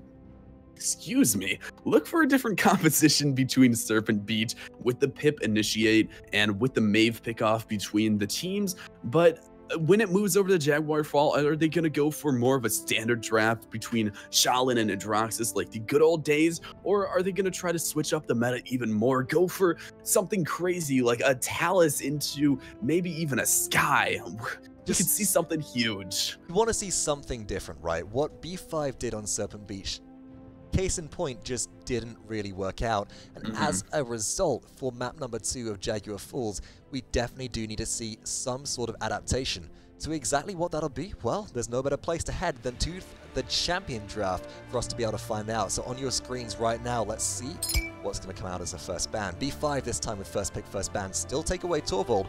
Pompa team last time around got rid of Eevee, and they'll do the same thing again. So that's a real respect ban that they're pulling out in this situation. Wow, they really don't want B5 to have, they don't want unlimited power anywhere near that Eevee, especially with how well he is at just overall blast damage characters. But Ruckus is going to be the pickup for B5. Okay, so this is interesting to see on Jaguar Falls. Typically not a map we associate as much with Ruckus following the adjustments when they had their, I'll have to think of what it's called right now, because my sight fails me apparently. It used to be a move in Ruckus' kit which gave them damage reduction, not emitter. I'm thinking Metal March. It was changed, of course, to their rockets. Repulsor Field. There we go. Very good on Jag Falls because you could have a very survival and tanky composition, but now with missiles available, they're only going to be able to move up and down the catwalks. Wow. So interesting to see how that'll be utilized. Okay, so onto the side of Pompa team, we look for the Mount Damba, the Ash, and the Bomb King. Very standard and very well-known picks with Fernando. That's a lot of blast damage, but back onto the side of B5, they want unlimited power on that Pip. They really want to make it work with the Makoa and Ruckus. And they're just going for it again and again and again. And I do like the fact that drafting away the Makoa in combination with the Pip means there's no Leviathan free CC immunity. And into this double frontline composition, if Fernando can't get Immortal off in time, you've got easy kill potential, but they're still relying on Maeve to do so much of the damage here. Wow, I really, and this is personal, I really don't think the Maeve is the best composition for this. I don't think she's the best pickup because, as we said, there was such a discrepancy between where Maeve was going on to one team into the backline, one player in person, but there was no follow-up for the Pip ultimates, for the evil mojos coming through. And maybe we'll see something here with the Ruckus, but that's very planned out. That has to be utilized with Hextifier. Right, it's got to come from the ultimates for the burst, or maybe a lucky through time and space. Pompa team's lineup then is rounded out by Maldamba, Ash, Bomb King, and Fernando and Inara. Graffi slightly back on this Bomb King. Things could be utterly devastating here for the side of B5 if they aren't able to adjust to this Blaster's play. And with that in mind, folks, and with that in mind, champions, let's head straight on through to map number 2 of this best of 3 set in the semifinals. B5, this time around, take the blue corner. Let's see what their legendary choices are. Starting off with MTZ, it's Aerial Assault Ruckus, Ovin with Pluck Makoa, Madara with Catalyst Pip, Unlimited Power on Rogues, Gambit Maeve, and Mad Mac on Luminary Genos. Wow, unlimited power on the Mave, that's weird. But the Baku taking up Spirit's Chosen once again for Maldamba. Over for the side of Kamikaze, Battering Ram Ash, okay. Grafis taking Chain Reaction Bomb King, the usual, and Zexlos finding the Scorch Fireball for extra damage. Treacherous Ground over onto the side of Inara, switching at the last moment for Smutny. And that was almost Tremors there, which would have been very interesting. Smutny again going with the budget itemization buy here, which I like coming through, but unlimited power does have a very devastating Mave. I honestly think it's a bit better than Madara's here, but is Madara's Pip enough to compensate? High ground control up on the catwalks, taken initially by Ruckus and Pip, really liking their positioning, and Smutny forced out of the point control after getting 24%, gives B5 the opportunity to try and engage, but unlimited power can't get to the backline. They're already down to half health. Wow, unlimited power needs to move onto this backline, needs to find some sort of pickoff or get into the position. Looks like she's going to be moving on to the Bomb King. Has the cleanse available, has the 9 lives, but isn't able to stay alive during this. And excuse me, she actually has Rogue's Gambit, so she won't have a cleanse with this 9 lives. And that's really important. Can't get out the crowd control, which might be introduced by maybe the Maldamba during Dread 7. Unlimited power surely to fall here. 45% and rising for Palpatine. The Baku throws out a beautiful gourd, which is just going to apply so much burst healing to everybody who is grouped up right there. And Palpatine continue to push their advantage. I really love the Maldamba and his gourd. It's so useful, not only when played well, but also when used around with corners and everything else that's running into it. Looks like Ruckus is going to get picked off with the Makoa, trying to look for a pluck, but not able to find anything. Still, the side of Palpatine is moving forward. You know, this is really interesting, as it is overtime ticking down right now, and B5 are going to kind of throw everything at the wall as Dread 7 comes through and shuts down Matara's opportunity of getting in. Overtime is ticking, Unlimited Power tries to make their way on. Ovum can maybe get there, and MTZ does tick it as well, but this is getting to be a close one because just Kamikaze is unrelenting with their fire on the objective. Overtime ticks again and again, and Palpatine capture. I think, well, did we see a legendary change right here? I'm going to go back to Kamikaze real fast. Fortress Breaker with the oh big my God. shield has been taken. Look at the size of that on your screen when you can see it in view. That is a huge shield.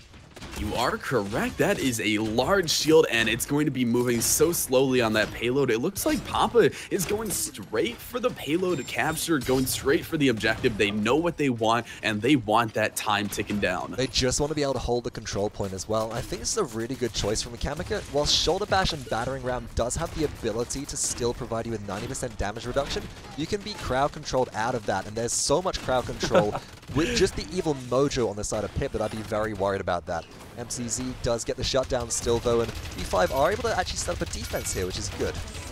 Great job by B5. Moving forward, MTs is getting more and more pickoffs. Mave working with the Pip into the backline here as we see the whole side of Pampa team going to fall. Pampa is working around with this objective point, but if they're getting picked off like this, then their tanks are going to be falling one by one, especially if Baku or the Grafis is going to fall here, then that's going to be huge, and that's exactly what B5 wants to look for. Now, looking back at the items again, as you said, B5 need to try and pick players off individually, and Palpatine need a group in order to get through here. Palpatine have got into a lot of resilience to kick this fight off, but out comes Dreadsup, and Unlimited Power brought very low. Zexalos picks up a triple kill on Fernando.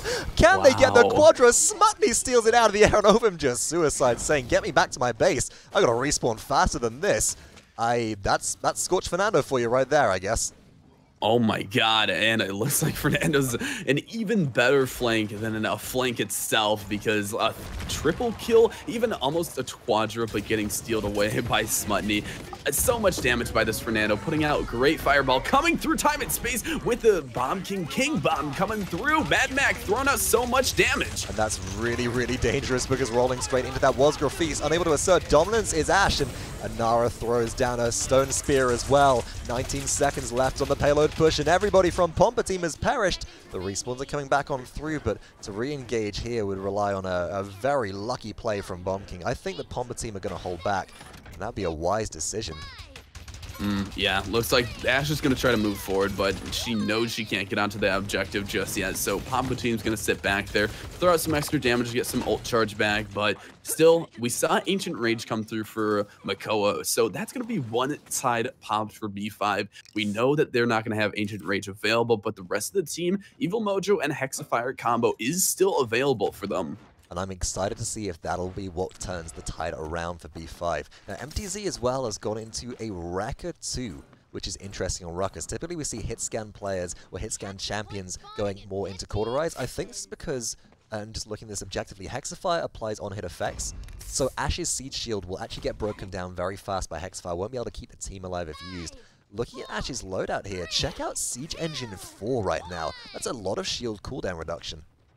Yeah, it looks like she's going straight for the cooldown reduction, not actually picking up the card, but going for the kinetic burst, just able to utilize that to get the siege shield up even more often. She's moving onto the backline here, not even going for the objective point. Oh, but walks straight into a Pip who says, oh, free kill with Evil Mojo. This time around, I'll use it. Madara says, get wrecked as well, their spray, and has a much more lax trigger discipline, I think, that we saw last time around on Serpent Beach with unlimited power using that. Dread Serpent does come through in response, though, trying to make their way in a Pompa team, but unlimited power says no, and Maeve picks up one kill to start things off, looks for the Baku for a second, and gets it. Unlimited power doing a lot of work for that team, but will it be enough?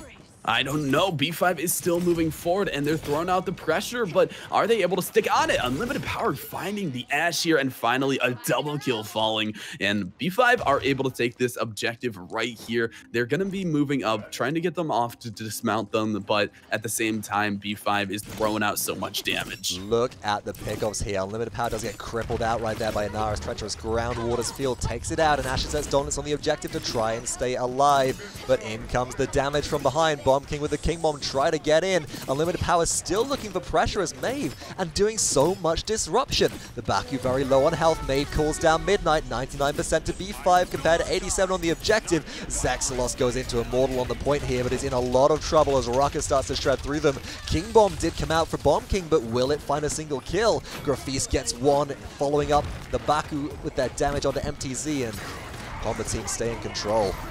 Wow, Ancient Rage comes through, and they're trying to stick on it. B5 is doing everything to stay on this objective. Dread Serpent, a second one onto this point already. And B5, it looks like they're not going to find this payload. Oh my god, great turnaround for Papa Team. Really good utilization of every single skill in that kit and every single ultimate, except, and I've got to call this out, they are playing into a Leviathan Makoa picked up B5. And they use Seismic Crash. It's like, okay, what are you going to stun there? That's just not effective. Turns out that didn't matter, but little misplays that maybe B5 can find a way to capitalize on in the future. Yes, and if they can work around it, then I find that they might even get the objectives coming up onto the next points. I want to move back to the Evil Mojo and how just the Pip is not afraid to get off the damage, not afraid. As Ash was moving into the backline, he said, oh, here's a one pickoff, and that's something we didn't see by Unlimited Power. He wasn't really looking for the initiate, or he was too afraid to pop the ultimate onto just one player, but Madara knows he can just get one pickoff and try to turn around the fight like that. I'm going to pull in a really obscure reference here for some players that may recognize this from class-based shooters. Pop it, don't drop it. You've got to use your ultimates, and that's exactly what Kamika does to start things off here. Comes through time and space as well. Doesn't find any follow-up damage, but Pompa team are holding on this objective push, looking to convert their way up into a 3-1 if they can. Ovum's contesting briefly. Ruckus is as well, but it's a double kill to Kamika as they at last get shut down. And finally, that is a little bit of pressure relieved from the side of B5, who with Unlimited Power and Madara combined do manage to clean up the remaining members. And look at the stall here as well. Look at the amount of time they're buying. Great stall for the side of B5. Unlimited Power, knowing he sits there and just waits for the Maldama to be an easy pickoff. So Papa Team needs to regroup. They need to retake this objective, but they only have 40 seconds. Oh, that dismount. That's knowing the arc of Maeve's daggers perfectly and knowing the angles you can follow. That just bought maybe 10, 15 seconds for B5 to defend. Really good play. And that might have just given Pampa Team only one more push instead of two. If one person gets picked off on the side of Pampa, which it looks like Fernando's going to be falling low already, then B5 might be able to hold this cleanly without using ult. Problem is, Dread Serpent's available. Seismic Crash will be used as well to try and come off the back of that, and the Baku just says, sit down, Makoa. You have no health left whatsoever, and we are coming in to frag. MTZ tries to move in, but no, the Waters Field cripple in combination with the stuns means that they can't close the gap, and CC'd into oblivion. Champions of the realm, this is why you buy yourselves a Resilience, and MTZ, well, at rank number 1, that is just not going to cut it here. Do you see this Baku, Vox? I mean, he is not only getting perfect Dread Serpents, and I might just be crushing on this player because I love the death out of him. He keeps his team alive, not only getting perfect healing and perfect mending spirits through everything, but he also keeps his whole entire team alive with perfect positioning. And let's look at the healing charts right now. 142,000 compared to 58k. Should have brought that one up a little bit earlier. My goodness, that's not even a difference that cauterize levels make. That is just pure player skill here. We are at 10 minutes and 142k healing. I'm speechless. I can't say words. This is Baku just amazing plays, amazing player, and the whole side of Pampa team is pressuring up, knowing that Baku can keep him alive. Well, they're trying to stay alive through Evil Mojo coming out. Madara did end up using that onto Zexlos, but Zexlos says, I've got resilience too, I'll pop straight out of that. Goes into the Immortal as well, likely to fall here, but has brought Pampa team 57% on the objective as a result. Graffi sets up to deal damage to Madara. Smartney's holding the front line here. MTZ tries to move their way in. Will get to the point, stunned out by the Baku, and has Hexafire available, but look at the retreat now. Just everybody steps out of the way. There's the Bomb King damage to close the kill out, and it just B5 have no way back in. Ruckus is so caught out here, but we can see the Ancient Rage coming through as Assert Dominance keeps the Ashe alive, trying to move forward. Dread Serpent isn't going to seek the Makoa stunned up too long, throwing out some more and more damage, but Pampa team just sticking onto this payload, trying to stay alive, but Makoa is the next one to fall, and Zexlos gets another return kill. Look as overtime ticks down for the final time, but it looks like Pampa team is going to take it. And I've just realized I have to make a retraction of my statement. That wasn't Leviathan Makoa, that was Pluck Makoa. So the earlier statement of Inara, Seismic Crash, what are you going to do? Stun them, apparently, is what they're going to do, of course, because it's still effective. But even then, just with Resilience picked up, let's have a look at Makoa right now. And Ovum did end up picking a Resilience 2 there by the end of the game. Just not enough to turn the tide right there. So much crowd control coming out of the team of Pampa team. And with the second game under their belt, we can look at the scoreboard all we want, but they do it already advance through into today's finals bracket. But on the note of the scoreboard, I want to look at B5 right here, because their numbers, just from a quick observation, they don't look too bad.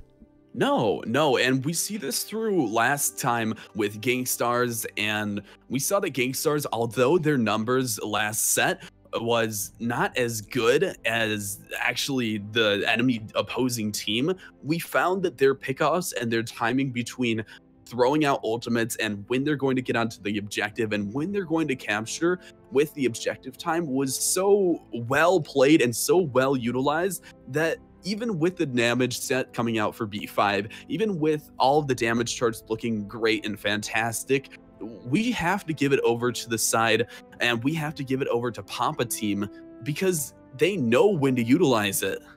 That's a lot of what it comes down to, right? Pampa team and B5, they're both very experienced teams, but Pampa team just had to seem to have a degree of synergy that maybe B5 don't, and a lot of that to me came from, again, we'll go back to them, the Baku on Maldamba. Look at their stats right now, look at their credits, 156,000 healing in a 15-minute game. It's not the highest we've seen by a long shot, and there is an Inara who receives the extra healing whilst in Earthen Guard. Still a very respectable scoreline. The lowest deaths in game actually matching Mad Mac on Janos there, who also did at least a good job of staying alive, but their credit score is what I'm looking at right now. 4,000. That's pretty meaty. Look at Mad Mac compared to the Baku, 4,000 to 2,200.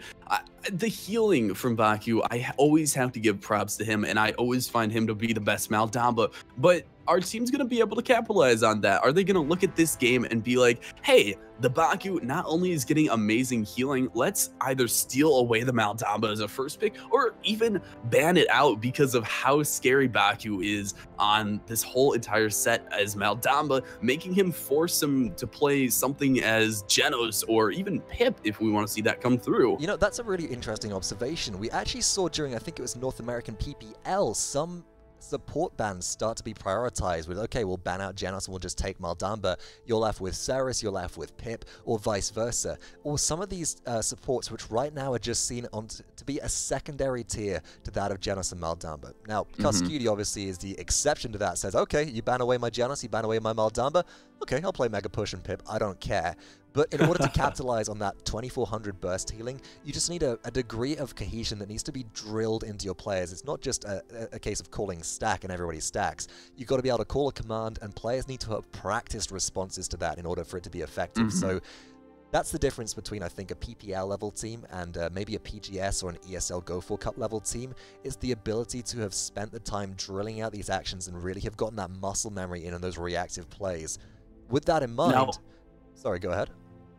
There was just one thing I wanted to talk about between games before we get into the next set. I wanted to talk about how Saris did receive a buff during this patch, and she is getting some extra damage coming through with everything that's coming onto her kit. I find that she actually might be utilized and able to be a picked up healer during this set. Yeah, let's talk about that a little bit, because going to the patch notes right now so I can have the exact numbers in front of me, one of the really important things about Saris as a mainstay support has been the fact that, one, they're particularly difficult to kill thanks to their ability to go into shadow travel, not just be stealthed, but be invulnerable during that period of time, so they can immune damage, they can relocate quite easily.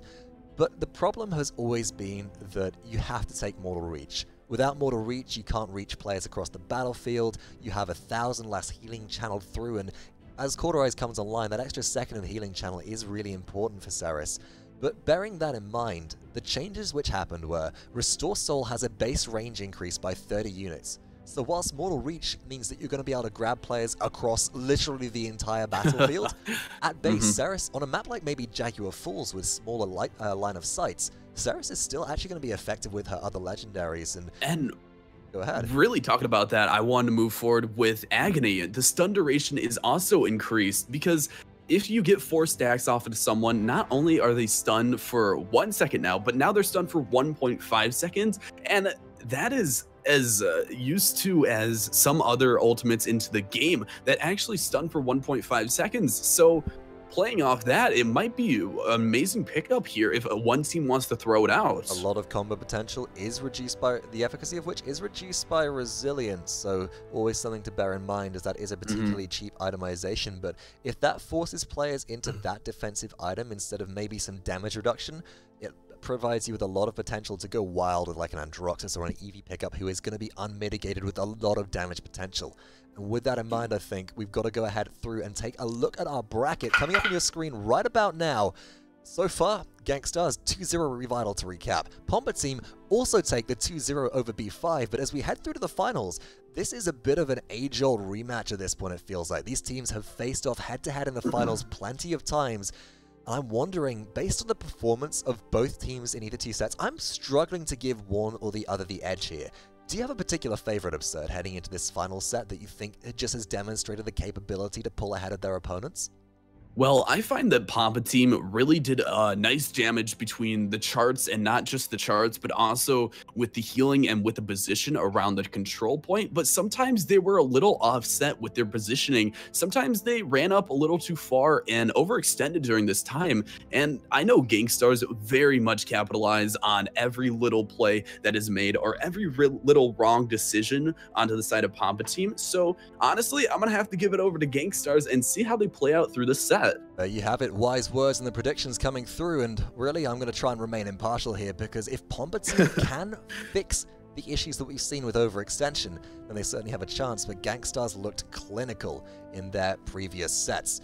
As to who's going to take the win today in the victory, the big piece of our cash prize pool of the ESL Go4Paladins Europe Cup number 28, well, you have to wait to find out. We'll be back after this with the final set of the day.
Welcome back then, champions, to the final set of the day. Of course, it is Gangstars versus Pomba Team, and having seen them both take 2-0s of their opponents in their respective semi-finals, this one sets up to be either a sweep or one of the closest sets that we're going to see in ESL history by the looks of things.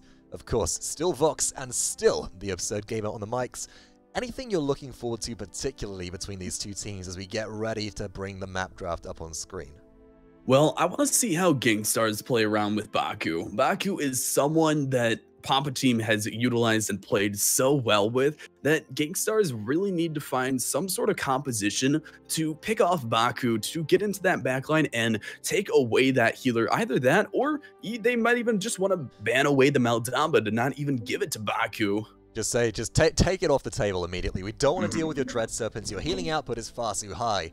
And maybe that'll be the case, or maybe we'll still see Maldamba grace the battlefield. There might be more higher priority picks. Of course, Pomba Team have been taking away Eevee every single game so far, and Gangstars, well, they seem to be relatively flexible in terms of their draft. So we'll see what ends up coming through as we do get the map draft up on screens right now. And of course, as always, talking initially about where we're not going instead of where we're going, Stonekeep and Frog Isle taken off the table here.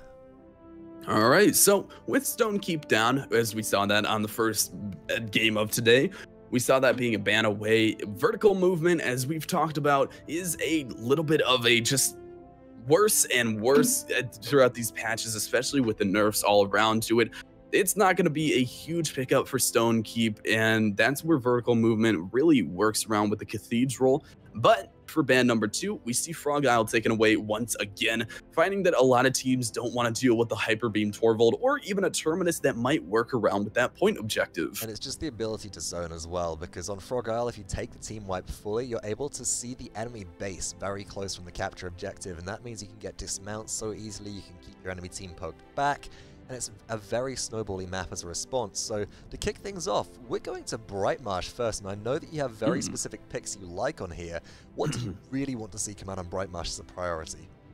Well, with some changes coming through, I still very much agree with the Inara pick, and that's something that I will always love on Brightmarsh, using the end pass, using the treacherous ground to her best advantage. But also another pickoff that I've seen work very well in just overall comp games and casuals recently is the Terminus.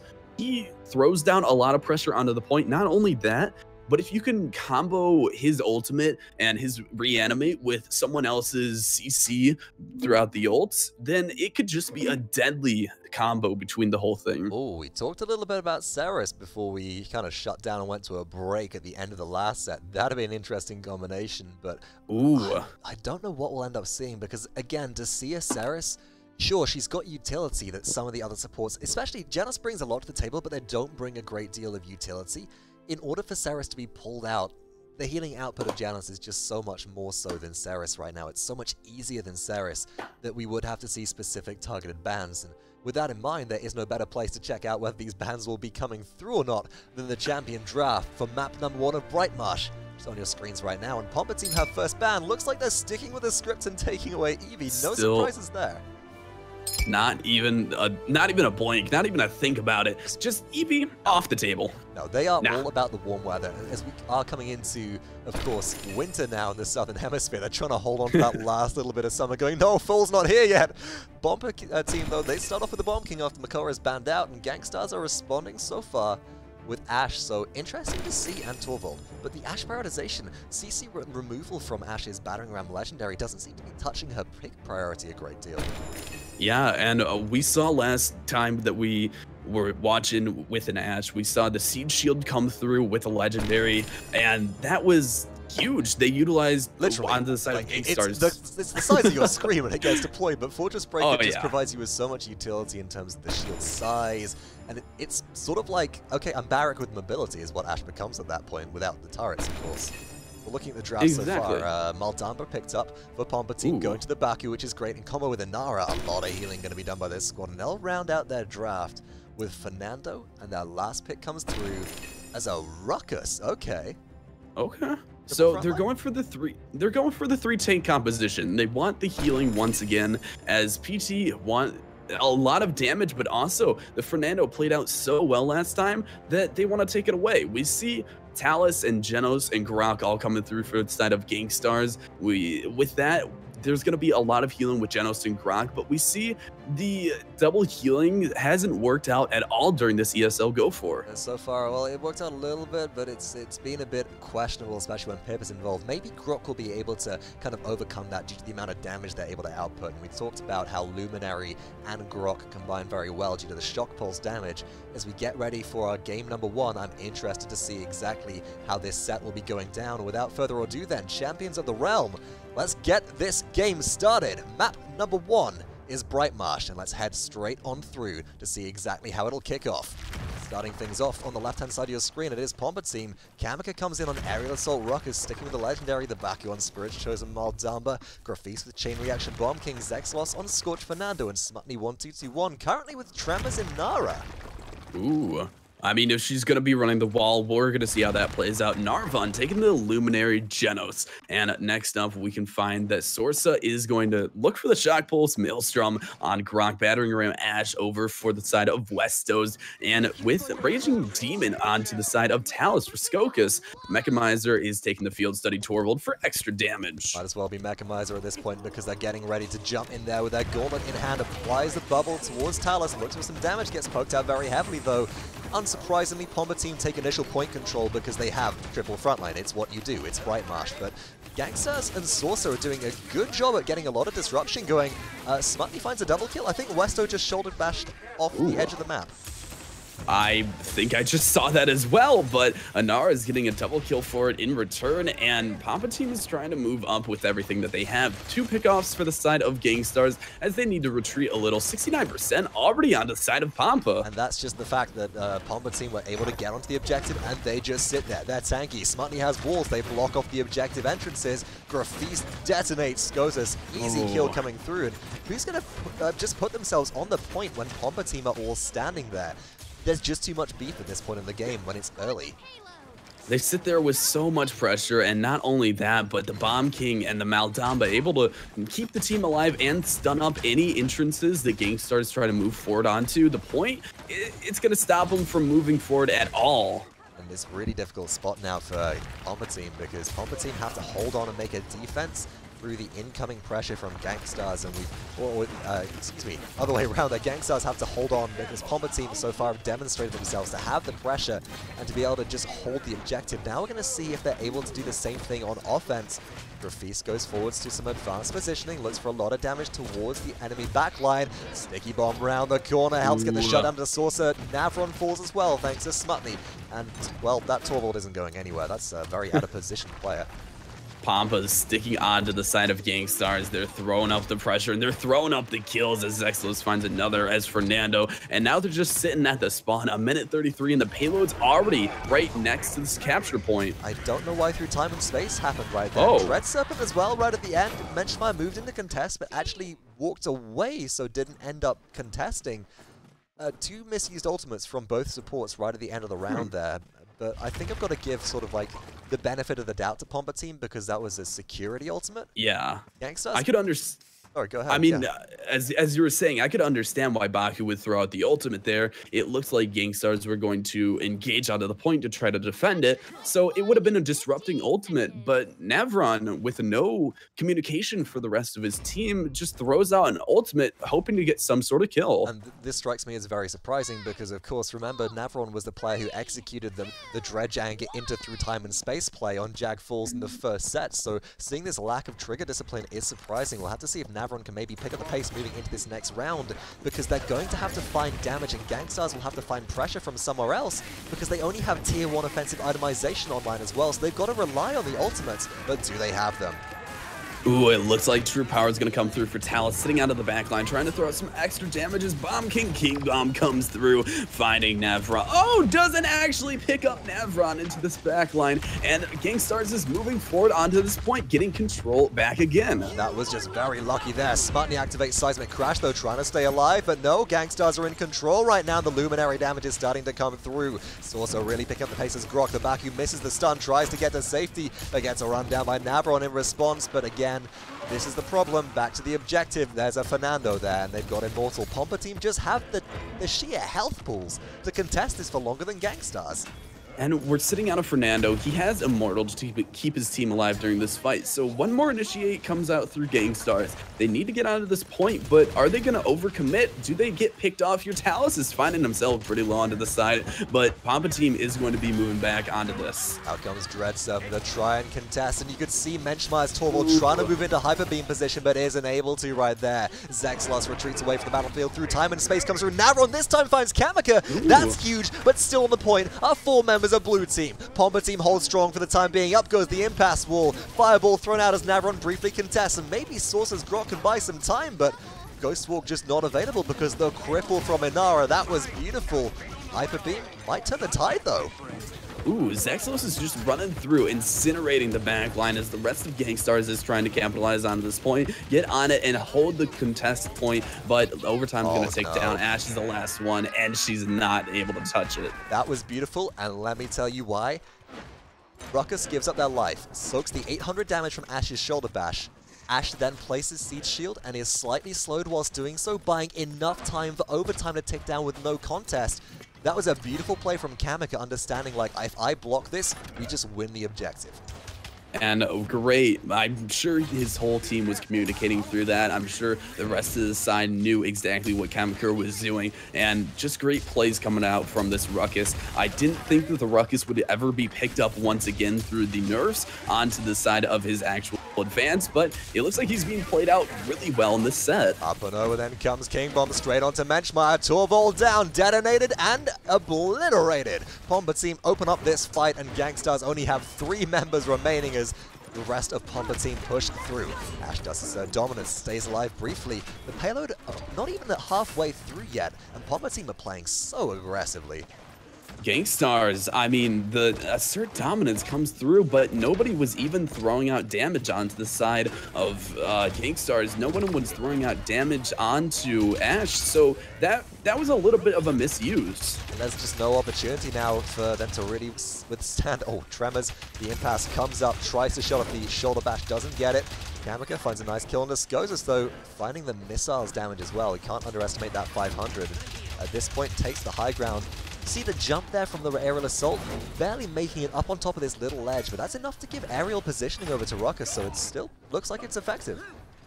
Ooh, Pomba team is just going to be backing off here. They're waiting for a group up once again. They know they can return onto this objective pretty easily, and Talus is a little bit pressured too far forward, overextending onto this, but he knows he can just get out of there easily with a nice teleport away.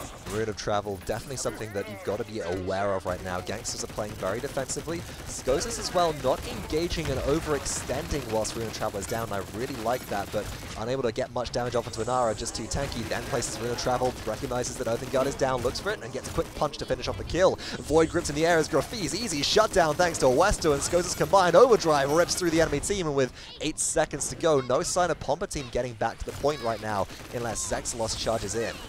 Kamika is trying to move in onto the side, but still, Gangstars is going to hold this pretty well as defense comes out successful. Really now, nice void grip there as well, I've got to say, from Navran right at the end. We made the remark of saying that through time and space, didn't hit the mark right at the end of the last round. You think that Navran heard us? Seems to have stepped up. I think Navran definitely hurt us, and he's going for the Graffice. He knows that that is the damage, that is the outcome from the side of Pomba, with Graffice already running Wrecker 3. They really need to focus down the Bomb King, but at the same time, Zexlos is really running through the backline, not even picking up Cauterize because I'm pretty sure on his loadout he's taking Fireball 4, so that's going to reduce the healing by 80% every time he hits that Fireball. There we go, it's Brand 4 is in there as well as Incinerate 4 for yeah. reducing the cooldown of Fireball by 40%, gives a quick spin for luck as well, and sets straight off towards their enemies. And, well, we'll see how effective that is, as straight to the point goes immediately. Zexlos finds a lot of damage, blast down the shield of Torvald, and now looks for maybe some fireball combo potential toward the backline as Talus engages. Grog surges with power, but the anti-heal is just too much from Zexlos. Double kill for Fernando. Can they find the triple kill? Afterburn does connect, Skoses down for the triple kill. Zexlos does it for the 2nd game in a row and finds 3 to get Pomba team upwards of 50% on cap. Wow, Gangstars, they don't know what to do versus Zexlos and his Fernando. It is just too deadly through this composition. Oh my god, Skok is going all the way across the map, dealing with the 1v1 between the Bomb King and finds the kill. Gets the kill, stands on a gourd, is reduced to 46 health, so very nearly killed. From the side, Pomba team activate Hexafire, try and go in. Skoses jumps in as well. Zexlos, though, into Immortal. Blast through all that incoming damage, and here comes the respawn from Graffice. Watch out for Bomb King. They've got their bombs ready, and there is, well, almost a kill onto Talus, but actually manages to survive, so potential for a re-engage here as Skoses is still hiding in the backline. Gangstars getting back onto this point very well, but it looks like Skoses is going to try to take a 1v1 between the Ruckus and fail during it. Pomba team has 3 pickoffs, moving out of the point as Sir Dominance comes out to keep Westos alive, and still they're sticking on this point, trying to survive throughout this team fight. 99 to 90% coming back on through time and space. Did find some damage, but Pomba team would just have their health pools to survive it. Smutney has Impasse available as well, but Torvald does manage to touch overtime, so good play so far from Gangstars, but do they have the damage? The trickle is real, and now Smutney sets up potentially again to lock off with dismounts, and overtime is ticking. Shoulder bash Chell, no, I don't think so. There's the cripple field, beautiful block off, 99%, and this should, for all intents and purposes, be Pomba team's game.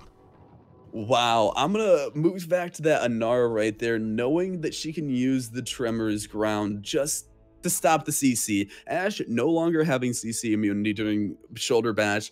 One of the biggest changes that I can see to this champion.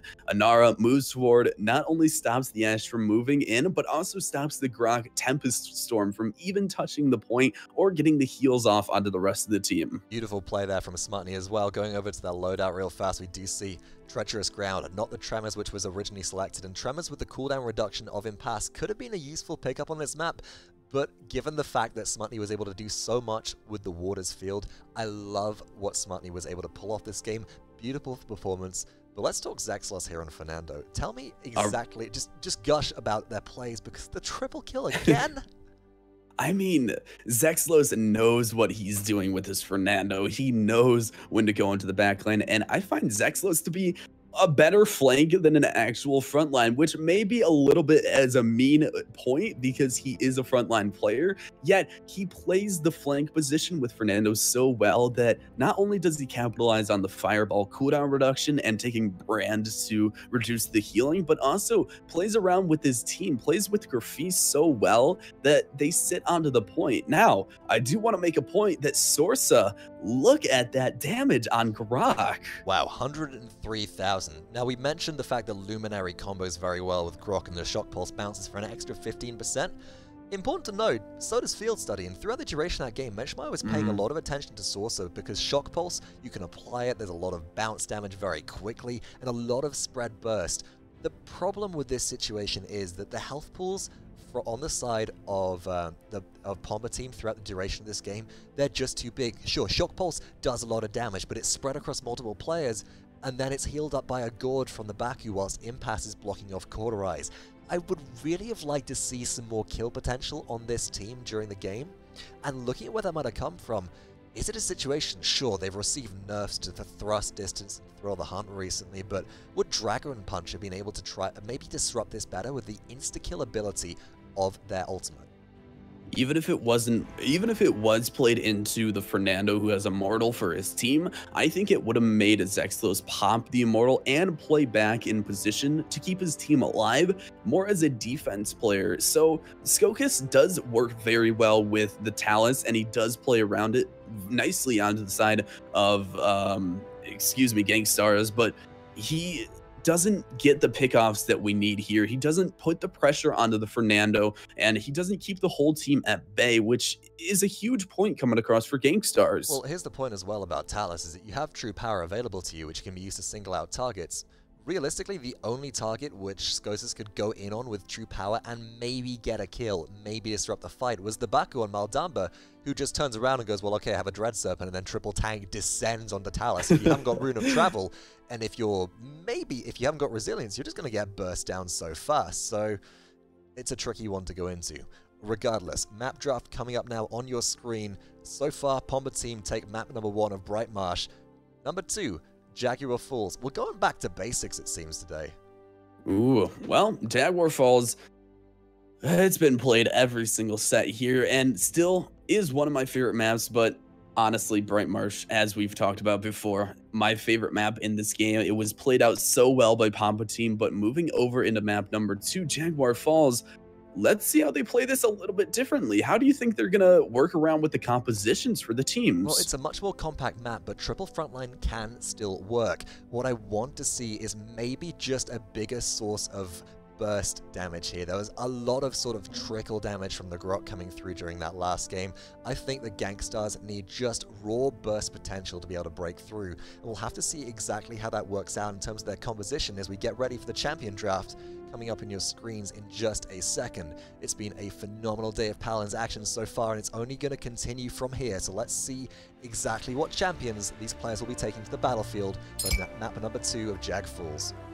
Now, it looks like the first ban away is Makoa onto the side of Gangstars, and one thing I wanted to really move into, Terminus is going to be picked up for Pomba team, but Drogos, although he was nerfed throughout this patch, 30% decreased for the verticality of his for his jets and his thrusters. Worm Jets is still a very good legendary for him, and I might want to see him picked up in some sort of way here. Could also be a combustible pickup on a map like this as well, just due to the small and narrow nature of this map.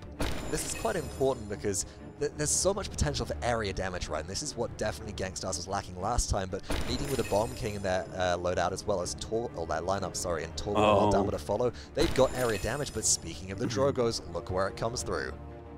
It looks like Pampa Team taking the Fernando, Hanara, Drogos, and Genos, not only getting extra damage, but also running the Fernando once again. They want to take it away, and they just want to take it for themselves, stealing it away as Cassie, a new player coming through. Okay, and Ash as well. This is interesting because, of course, incitement nerfs, the cooldown reduction of the successful shot after dodge roll reduced from 4 seconds to 2. Cassie no longer plays her sort of hyper-mobile dodge roll playstyle, but Big Game has been buffed, as has Impulse. Some variable play here. I'm very excited to see what Cassie brings to the battlefield. Wow, Cassie, I did not expect her to be played here at all, especially with the changes just coming out a few days ago, literally yesterday. So he must have had some practice through on the side of Gangstars. They must be feeling confident because even though they're down 1 game and 1 loss, Cassie's a huge player at the moment if she's played correctly. Yeah, that could definitely do some work, but as to how it gets pulled off, we'll just have to see. Game number 2 of this set is coming up on your screen shortly. Pampa Team currently lead 1-0, and I'm very excited to see if Gangstars, with their Cassie pick in hand, can pull a way back into this set. So let's not waste any time, let's head straight on through. Game number 2 of this best of 3 set in the finals. The ESL Go4Paladins Europe Cup starts now. Gangstars this time taking the left-hand side of your screen. Let's check out these legendaries. Pretty standard across the board. I want to pay attention to Cassie here. Skoses goes into Impulse. Across the other side of Pampa Team, again, relatively standard with Worm Jets as the legendary for Grafis, as well as the Baku taking Celestial Touch. Let's touch more on Skoses here and look at their loadout real fast. Drain life for the sustain. Dang. Well, what I really like to see and look at here is still that she's taking the blast shot. She's taking everything in the power to just get that area burst with the rest of her team, throwing out so much damage. Did she change up her legendary here? We're going to have to check that for a second. It was actually Big Game that came through in the end, so Cassie going for that, as we are able to see, brings a lot to the table, especially versus Inara versus Fernando. So still going with a very blast shot orientated loadout, which is interesting. We're going to have to check that again real fast, and it's still Drain Life and Blast Shower 3. So interesting to see the fact that regardless of the fact that Big Game has picked up, the self-sustain is what's prioritized. And the change around looks like it's working very well for Gangstars as they already have 93% onto the point. Still, Source Up moving up, trying to get the pressure off and keeping them at bay as the objective goes straight over to Gangstars. Great job onto their side. No real contest. A lot of zoning happened throughout the duration of that fight, and I've got to ask you, how come Gangstars were so uncontested? Was there anything specific that you saw them doing that round which just led them to have such an easy pass? It looks like the Drogos had a little bit of a hard time working around with the rest of the team. I find that his mobility, although it is a little bit lackluster from what it used to be, the Cassie is capitalizing on it so well with her big game that she's getting extra damage off onto the entire team. This is the disengage though, so nothing really gained right there. Skoses dodge rolls to safety. Dodge rolls around to relocate right now, finds smartly 650 to the face, gets the kill, gets the shutdown, and is currently leading the damage shots at 21,000. 1 minute and 40 seconds left in this payload push. Look at the positioning from Gangstars. You talked about overextension of Pampa Team. Talk about Gangstars camping their opponents in the base. Literally sitting there, keeping them at their base, keeping them in spawn, and Gangstars go for a 2-0 already. This is a huge turnaround as last game went for a 2-0, but Pampa Team had a little bit of trouble getting that 2-0 to start off. Gangstars, it looks like they're chopping it through. They're getting it, cutting it like butter. Yeah, the net worth charts really represent that as well, because whilst Gangstars gained the 300 credits from the neutral capture objective, Pampa Team didn't simply get the kills on defense and the objective contest time to be able to, stabilize across the board. They've got maybe, well, a lot of the players less than 300 in pocket. This is about as one-sided of a game as it possibly gets, and to really augment that, looking at the KDs as well, there's 1 kill. Pampa Team have managed to kill one player of Gangstars once so far, and that was Westo, who now has a Assert Dominance. Don't expect them to die unless they maybe walk off the map. And Baku, as we were talking about earlier, his healing is a little bit down from before. Still an amazing player, but they stole away the Maldamba. And it looks like he's already leading the charts with healing. Never mind, he's best, but it looks like King Bomb comes through as the rest of the team is going to be disrupted by Dread Serpent still pressuring up. Gangstar is getting so much damage off. Of course, it tries to make things happen, so Sko just finds the disengage, and now every single shot from Cassie on Inara for 6 seconds deals 1150 damage. That is way too much burst to deal with. Dodge roll available once again. Skoses takes a little bit of their time away from here. Let's Ash pick up a triple kill. Westo is a vacuum cleaner this game. Just saying, clean up on aisle 3, please. I will deal with the debris. Cassie, stay safe. I got this. And we saw Ash move forward with the assert dominance, not afraid to pop it, pop the ults, and go straight in for damage. She finds a triple kill because of it, and Grog is launched off the side of the map, not even using big game to her advantage, just using the disengage. That's the biggest game of all, right? Forget 1100 damage per hit. I've got all the damage in the world per hit, and off the map again potentially goes Inara, barely able to stay on as Hyper Beam was used by Gangstars. Over 50% of the way through once again. Skoza staying alive here, looks for the damage, but Inara gets the shutdown, and Pompa team need to be able to stabilize and have to stand on here. 1 minute and 40. Payload 3/4 of the way through. Big shock pulse damage comes through from Zexalos, and they do manage to pick up a double kill, so that'll buy some time on defense for Pompa team. Good holdout for Pompa team as they're sitting there throwing themselves up back onto the pressure, and we saw a lot of damage coming across for Gangstars, but in return Pompa's looking good at the time. We see Cassie's already leading the charts with 38k, but right behind her is Ash. That's quite remarkable here. Now, there is a field study Torvald who might be augmenting that a little bit if Westo does happen to get a bit of a bubble, but I think that Westo's just taking advantage of the area damage that Ash has and dealing a lot across to multiple players. Shoulder Bash channel looks to deal some damage to Fernando, sets their sights on Drogo's in the back line, and Gangstars continue to push on through. And here comes Sorsa just moving forward. Mechamizer onto the side of Torvald, getting another pick off Spirits chosen, and just Dread Serpent coming through. Bomb King's looking for a King Bomb, and he's just sitting there at the wall. Doesn't even care. What are you even doing at that point? You can't contest, and just, I love the fact that Bomb King rolls into the wall specifically just to keep themselves by the payload, so they're not moving around. They don't have to do a 180 to catch anybody. It's just complete area denial. Wow. And that was a bit of a change from last game on Brightmarsh. Wow, really just a turnaround. I'm so surprised. Gangstars, they're looking like a full entire and completely new team. What happened? I'm as confused as you are. I think the drafting had a lot to do with it, but also something that had a lot to do with it, which nobody expected from Pompa team, the effectiveness of Skoses on Cassie. Once again, let's take a look at their loadout real fast. I'll pull it up on the screen for us. So it was Big Game was their legendary, and looks like we did actually have a bug with spectator mode, so that we weren't able to see that updated loadout. It was actually Lunge 2 for dodge roll distance by 40%, Quiver 2 for the extra ammo. Here's the big part. Territorial 4 reduces the cooldown of disengage by 4 seconds. Somersault 3 effectively makes up for the fact that Incitement no longer works as an instant reset, so they still got that safety mobility. And Skywarden 1, if they hit a disengage shot whilst airborne, you basically get 5 seconds immediately off of disengage's cooldown, so much more manageable. And again, 1150 damage onto Inara. That's huge.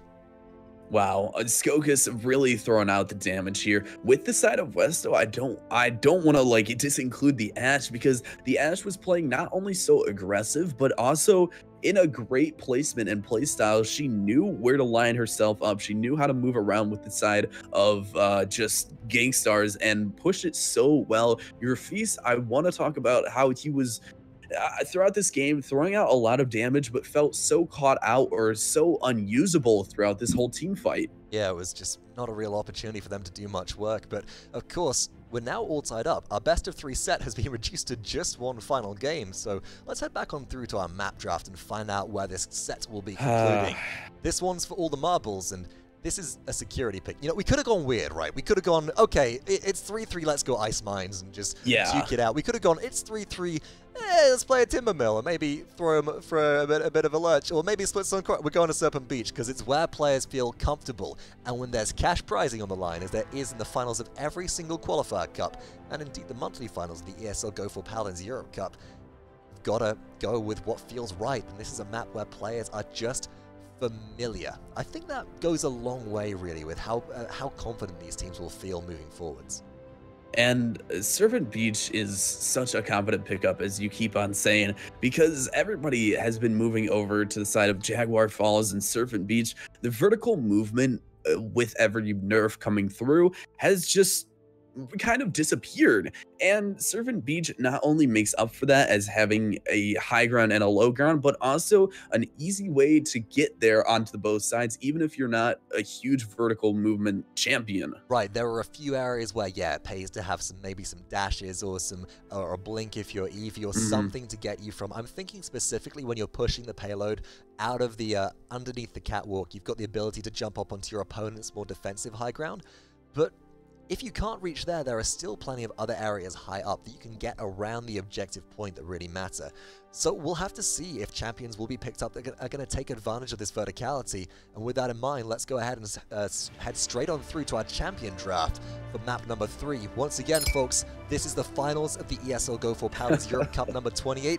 This one is for all the marbles. We're tied up 1-1, and Pomba team, they're still banning Eevee. This is really their signature right now, it seems like. Apparently, they're just done with Eevee. Don't want to deal with her in this set at all. She's apparently just out of here and over to the side of Gangstars. Terminus pickup is very good. I want to see how this is played at this high level of play.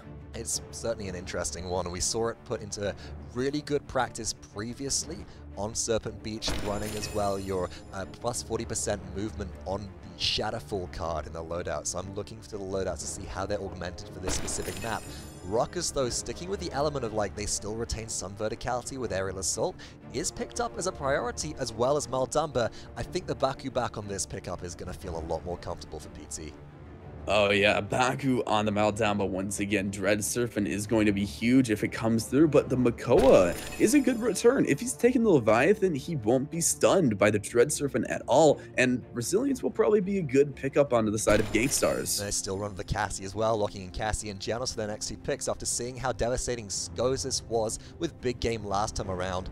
It's just risky right now to play anything into it. It's so much burst damage, and it really dissuades Pomba team from running the triple frontline composition they might have otherwise looked for. So, with that having brought them success in game number 1, they turn themselves to double frontline, double damage for this game 3 to try and pull out a victory. And we can see onto the side of Pomba team, they're running the Ashe, they're running the Leon, something we haven't seen picked up too much. Only one game today. Was it one game today with the Leon? I think it was on Serpent Beach actually as well, so she sort of suits this map, especially maybe running Eminence or Precision for the reloads or maybe the damage over distance. But Gangstars round out their draft here with Maeve, so again, saying, okay, there are still some champions that can take advantage of this verticality. It seems to me that Gangstars are looking for a lot of single target kill potential. And with that, I want to see how Gangstars play around with this Cassie and the Maeve once again. Now, the Maeve is a new pickup for Gangstars, as we have not seen that come through just yet.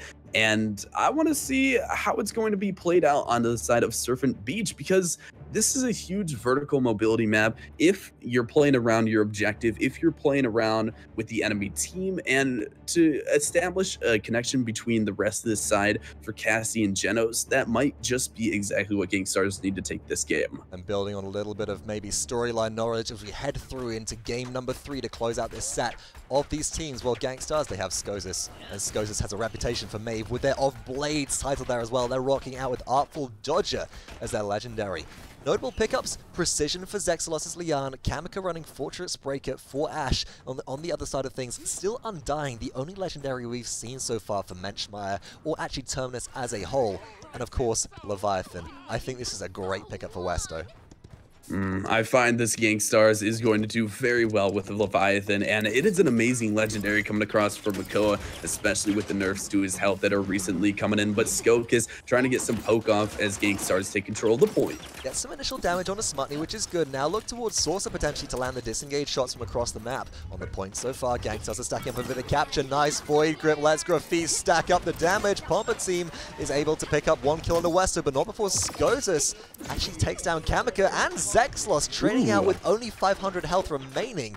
Nice play from Gangstars, the 1v1 potential coming through. Maeve surely to fall here, but buying a lot of time for their team, manages to escape, and oh my goodness, Skotus gets out of danger. and she stays alive during the whole fight. This is huge because if Maeve got picked off there, then the whole side of GameStars would have had to retreat and regroup onto this point, but they still hold the objective. Great hook in by Makoa, taking the pressure up, and wow, this is where GameStars, I think, are just going to take it for themselves. And there we go, the Baku down. Zexlos gets a kill and trade, but is pulled in immediately by Makoa. 81% and rising so far. Westo a little bit out of their comfort zone, gets detonated by Graffice. Chain reaction damage comes through, but Menschmeyer is now holding the front line, and GameStars capture without too much difficulty. Pompa team could not find a way in that game, even after they shut down Maeve. Yeah, their tanks were down during that fight, and that was the real issue. They had no engage onto the point, and that might have been where Pompa team really fell off. Now GameStars pushing up once again, finding onto just any damage that they can to get the whole side of Pompa team poked down. Oh look, everybody's up in this catwalk. Westo tries to find the dredge anchor play. Doesn't actually pull somebody off the top there, quite surprising. Westo moving forwards now is going straight up into the back of the enemy base. GameStars initiate through time and space, doesn't get a single kill off the back of it, but oh no, Zexlos has been found, pulled in, CC, one final shot, Enlightenment comes out, but that's a Zapman Aegis there for everybody who's familiar with Smite. Nothing really picked off the back of that ultimate, and now it's down and wasted. Trying to keep herself alive through that fight, and it might have just been a wasted ultimate that GameStars can even capitalize more on now as they're pushing forward. A minute 32, 75% already coming out as Dread Serpent is going to come in return for Pompa team. Baku tries to hold on but ends up going down a response. Falling is, of course, Terminus. No reanimation available just yet, so GameStars will disengage. They'll choose to back off and buy some time, but following Westo throughout a lot of the duration. And notice Westo's min-maxing of plays. When they jump up and over through a gap on the balconies, they're actually using the wall jump's increased jump height to be able to make themselves less predictable and easy to hit. And Maeve goes up to the high ground, Skosas takes down Zexlos. This fight is starting off once again. GameStars moving forward as they get one more kill. Zexlos is going to fall and still pressuring forward. Sorsa is going to try to get a disengage, but does not find it onto the Ash, and Pompa team is holding this pretty well. Hexafire comes through and is not able to take up anyone. I love that. There's all of this wonderful sort of like machine crystal tech in the world of Paladins. There's this Ruckus and Bolt suit, or the Bolt suit that Ruckus uses from the mines. We've seen a little bit of lore come out on Splitstone Quarry. It doesn't matter. Terminus has an axe, and he's bigger than you, and he's meaner than you, and he looks like he might be not reanimating, actually. Oh, out comes Dread Serpent for a second time, though, and capitalizing off the back of that, a couple of kills go the way of Pompa team, and with 15 seconds left on the board, could be the opportunity to make a defense here. I want to see GameStars try to get back onto this point, and as you said before, only 9 seconds left. They're sitting here, and they have one more engage. Ancient Rage is available, and so is Cassie's Scout if they want to pop it here. Midnight comes through as the rest of the team keeps moving forward. Here we go, and that Scout's giving Cassie CC immunity. Really important that to be able to avoid the damage coming through from King Bomb, or Bomb King's just Grumpy Bomb, I think. Doesn't matter. Goes down anyway, but Lian gets pulled in by Long Range Dredge, and out comes Ancient Rage. Oh my goodness, through comes King Bomb as well. Channeled straight onto the CC immune Makoa, who just does not care. Honey Makoa gives no anything, something. I think I shouldn't finish that one on broadcast, but GameStars push successfully, 2-0. Yeah, definitely not finishing that statement on broadcast, but still, I have to give it Westo. Popping the ultimate Leviathan keeps him alive, doesn't stun him up, and Graffice, I understand why you would be popping King Bomb there, but it just wasn't good timing throughout the whole fight. You know, I think the aim from Graffice was to really look towards maybe getting something done with clearing the area, but they didn't end up even picking up a kill onto Navron, who was the Janos noodling around the outside of this point. Westo was the only person hit by King Bomb, didn't touch the sides. You just shrug off something like that. But, importantly, Pompa team at least get level 2 Cauterize online, so they're keeping up with their opposition right now. There's no real advantage in terms of itemization, the exception of Menschmeyer going for the full-on budget Terminus and having Rejuvenate 3. And oh wow, already 4 Calamity Blast charges. That's a lot of damage reduction. Terminus just sitting on that, and as you said earlier, you want to look at the loadout of Terminus as he's just moving forward. Oh my god. Okay. Okay. Can we talk about the fact that that's 250, that's 1,000 damage off those Calamity Blast charges in about a second? 1,700 from Terminus straight onto Bomb King. What do you do to that? I don't know. He just stacks up all of his stacks that he needs for it and sits there taking in the damage and then moves forward. And not only that, just blast onto the whole entire team. It looks like he's not going to be taking any vertical movement to increase his height or distance, but he utilizes the rest of his kit so well that it looks like it's not even needed here. I think looking at it real fast there, there's Wrecking Ball 2, so it's not the Wrecking Ball 4 we previously saw on this map. There's a little bit there, but really it's all about strength of stone for these Calamity Blast damage reduction bits, and we will rebuild in 4, so under 50% health, 20% more healing. When you combo that, that's 50% increased healing actually already from Rejuvenate, subject to diminishing returns of course, but still a lot on the table. Wow, he's still moving forward. He's still swinging that axe and getting so much damage off. He knows he can already just sit there and take up the whole stun of Bomb King. Terminus is such a great champion at the moment. Even if he did get a little bit of a nerf to his health, he is just a wrecking ball, even as his card states. As we move forwards and the payload nears conversion, Cassie activates Scout, hits the disengage on the Kamika, can't find the follow-up damage though, and Grafis gets a double kill to stem some of the pressure and stop this moving forwards. Kamika might have overextended there, and Skoses does punish them. So with 1 minute and 22 seconds left, Gangstars are about even with Palpatine.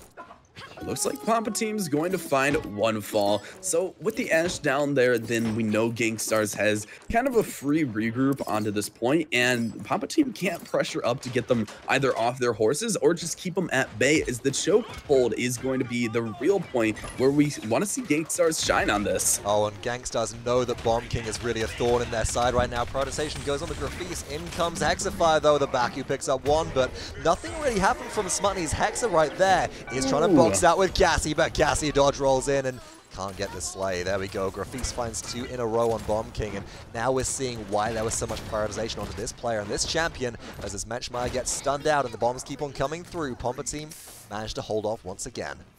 And Bomb King is just such an amazing champion with Grumpy Bomb and Chain Reaction coming through onto this play. We find Grafis do an amazing job, as he always does in Bomb King, and already leading the damage charts as I figured, but Maeve is really close behind. She is throwing out a lot of daggers, throwing out a lot of damage for the side of Gangstars. And now Maeve is deep in the enemy backline, relocates with Pounce, has 9 lives to the reset available and gets some extra health as well. Dodges the Baku, and on the objective, Ancient Rage comes through. Westo's looking to deal a lot of damage to Ruckus and gets the shutdown with Menschmeyer. Out comes Dread Serpent in response. Enlightenment as well from Leon. Zexlos picks up a double kill, but will it be enough? Skoses is still here, looking for the damage. Zexlos finds a triple, but in comes Makoa, and now Makoa is trying to contest alongside Terminus with no health left around this objective, but the respawns come back in from Palpatine, and I think it's already looking like it's over. Time ticks down, Palpatine defends successfully. We have a game at last. Wow. That was just a huge team fight. I mean, that was all around the place. Everybody was popping their ultimates. We can see that for the side of Palpatine, they're saving a little bit of their ults. They used them earlier, and now they're running 60-70% for all of them. But Gangstars, they popped almost everything that they had there except Scout. So this might be where Gangstars fall onto this objective. They could fall down here. It's real potential, because Gangstars, with the amount, look at the amount of healing they're getting right from all the Rejuvenate pickups. They're going for the early game play. They're going for the win fast, win hard. Now it's transitioning more to mid game and late game, and Cauterize is coming along to really reduce a lot of that healing. Got to bear in mind that the playstyle that Gangstars has been exhibiting needs to start changing, so look for Skoses to be making specific backline picks. Long range damage coming through, Scout thrown out, no real trades just yet.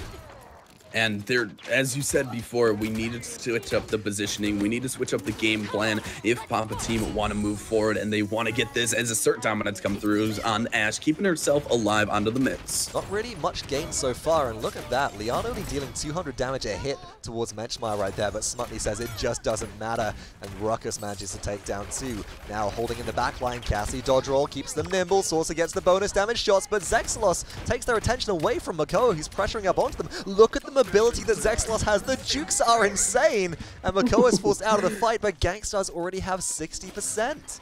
Wow, Enlightenment is available for Leon, but still Not they're not anymore. able to do it. Oh my, Zexlos is fallen here as Maeve is moving into the backline. Midnight will keep the team disrupted, 90% on the 93. side of Gangstars. Getting so close to conversion, and if they capture this, Gangstars will win 99%. Ruckus moves on in, tries to hold, but will it matter? The Massacre Axe says no, it won't. Menschmeyer holds everybody off, 667 health remaining, and Gangstars close out game 3. They take the game, and they take the set to be your first place victors in this ESL Go4Paladins Europe Cup. Might I just add that Pampa team actually had 3 ults available. They had Hexafire at the end there, they had Enlightenment, and they also had King Bomb during the last team fight, and not a single one of those was popped. It's just a situation where they were looking to... Pampa team were trying to move into a position where they can use these ultimates effectively. But we got to come back to pop it, don't drop it. And what we saw with B5 is if you're not using your ultimates and you're keeping them under the hood the entire time, you're just not gaining anything from them. In that kind of situation, sure, Smutny opens up the last point fight with a great double kill. Zexlos has mad jukes, but Gangstars just hold the objective because the backline pressure Westo is applying. Just Hexafire Makoa, force the Ancient, do something to maybe bait out either an enemy ultimate or get a quick kill so you can then get objective control, because at the end of the day, if you don't have objective control, you lose the game. It's true, and Smutny did get an amazing double kill, but even if he went in there and threw out the Hexafire to pop the Ancient Rage from Makoa, and even if he doesn't find the kill, that is such a huge ultimate for the side of Gangstars that would be down. So Papa team could have capitalized on that so much better. I felt like their objective control was a little bit off, as Gangstars always had the pressure on. And it's, well, that's it. They after the first game and really just being blasted apart by triple frontline, they found the solutions, the ways in. A lot of that seemed to be from Cassie. 72,000 damage in this game, not the top of the charts, as Scotus demonstrates their mastery with the level 20 plus Maeve here. But people saying Cassie's dead, I think it's time to rethink your playstyles. You know, a lot of changes which come through in terms of balance aren't necessarily aimed at killing a champion's viability. Got to think outside the box, and it's also recognizing that big game has so much impact against very tanky frontline compositions. This was a situation where potentially I think that, you know, Pampa team could have gone into triple frontline again if they wanted to. We haven't seen the Barrett come out. We could have maybe seen I don't think Torvald was taken off the table, right? No, Torvald was banned away, but Fernando was still a pick available. And that could have been picked up by Zexlos. We've seen how impactful they are on Fernando. And with Grafis on Bomb King, could have been enough damage, but do you really want to pick triple frontline into a champion that deals 1,000, a fifth of your health, potentially, with 10% of your maximum health per hit added as bonus damage on those big game hits for 6 seconds after disengage connecting? That was so much dissuasion. I really like this aspect that's breaking up. We had the introduction of Willow, right, that was meant to break up these point stack composition. Dead Zone will be the end of that, and it just didn't seem to matter. Cassie, maybe, and you trick up the sleeves of all of these players. Now, there is a final thing that I would like to talk about. Pampa did an amazing job first game on Bright Marsh. They had the 3-tank composition and they played it well, and to the point where they actually 2-0'd at one point over to the side of Gangstars. They took the objective and ran it pretty much through the entire team. Now, Smutny and Kamikir both have shields on this side, and if Sorsa was picking up a Wrecker, which I think she did that during that game. Let's have a look at their loadout, because we still have that on screen. Wrecker 3 was picked up, so much burst on the shields. So if Zexlos ran a Fernando, I felt like the shields would have been just bursted down too quickly. Now, if Kamikir went for something a little bit off task, or even Smutny went for an Inara here with the Fernando, I felt like this game could have easily been turned around, because Baku can get the extra healing off onto the Inara with the Mother's Grace and the extra healing just overall. Gives you a lot of different options and really demonstrates just quite the depth of gameplay that we have here in Paladins. It's not all just about individual mechanical skill, although that plays into a great part of it. It's not just about mid-game adaptation and itemization as well, but we're unique within the class shooter setup where we have this specific turn-by-turn MOBA-style champion draft that adds in a depth of gameplay that is on paper and theoretical on top of everything else, and the impact of that is certainly not something to be underestimated. Sure, you can have a subpar draft or a non-meta draft and still win, but you can also almost already win on paper. if you just simply outdraft your opponents. And as our champion pool grows and gets bigger, and maybe the possibility at some point in the future, if it gets big enough, we have 2 bans coming through, my goodness, we could see some really interesting technical skill come out from maybe somebody in a coach role for these teams who handles a lot more of the drafting, allowing the players to focus more on what really matters in-game, which is their communication and which is their individual play.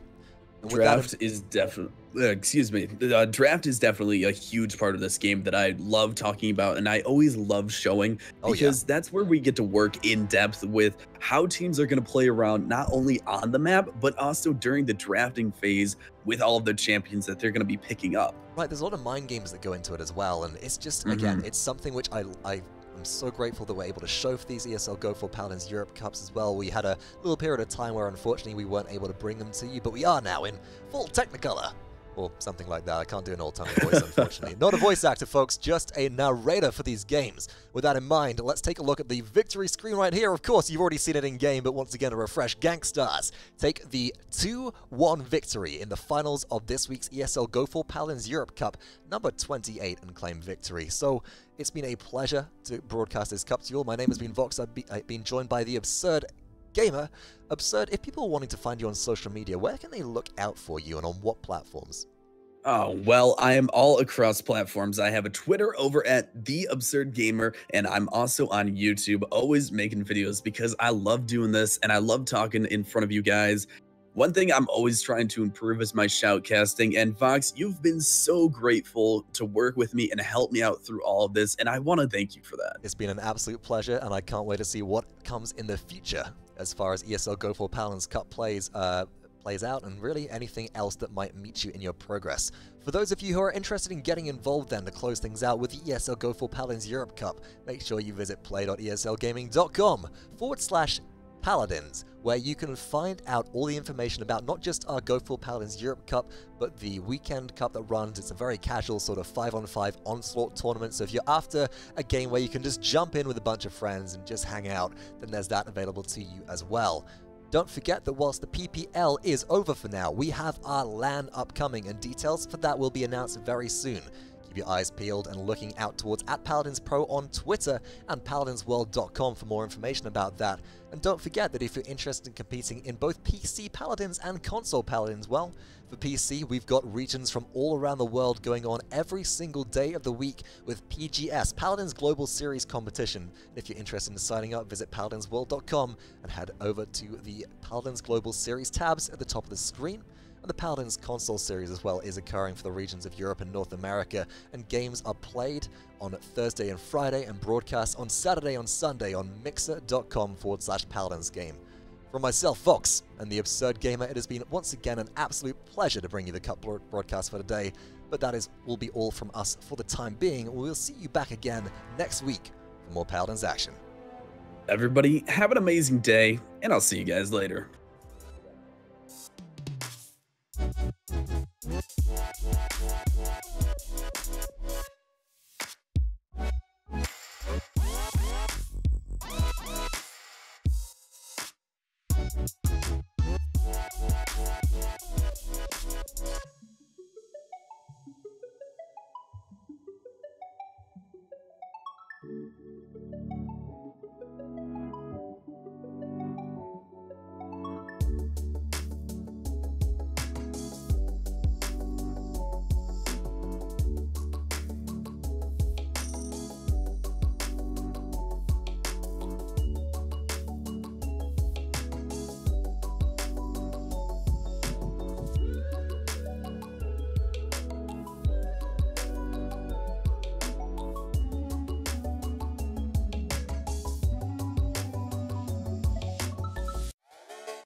inside.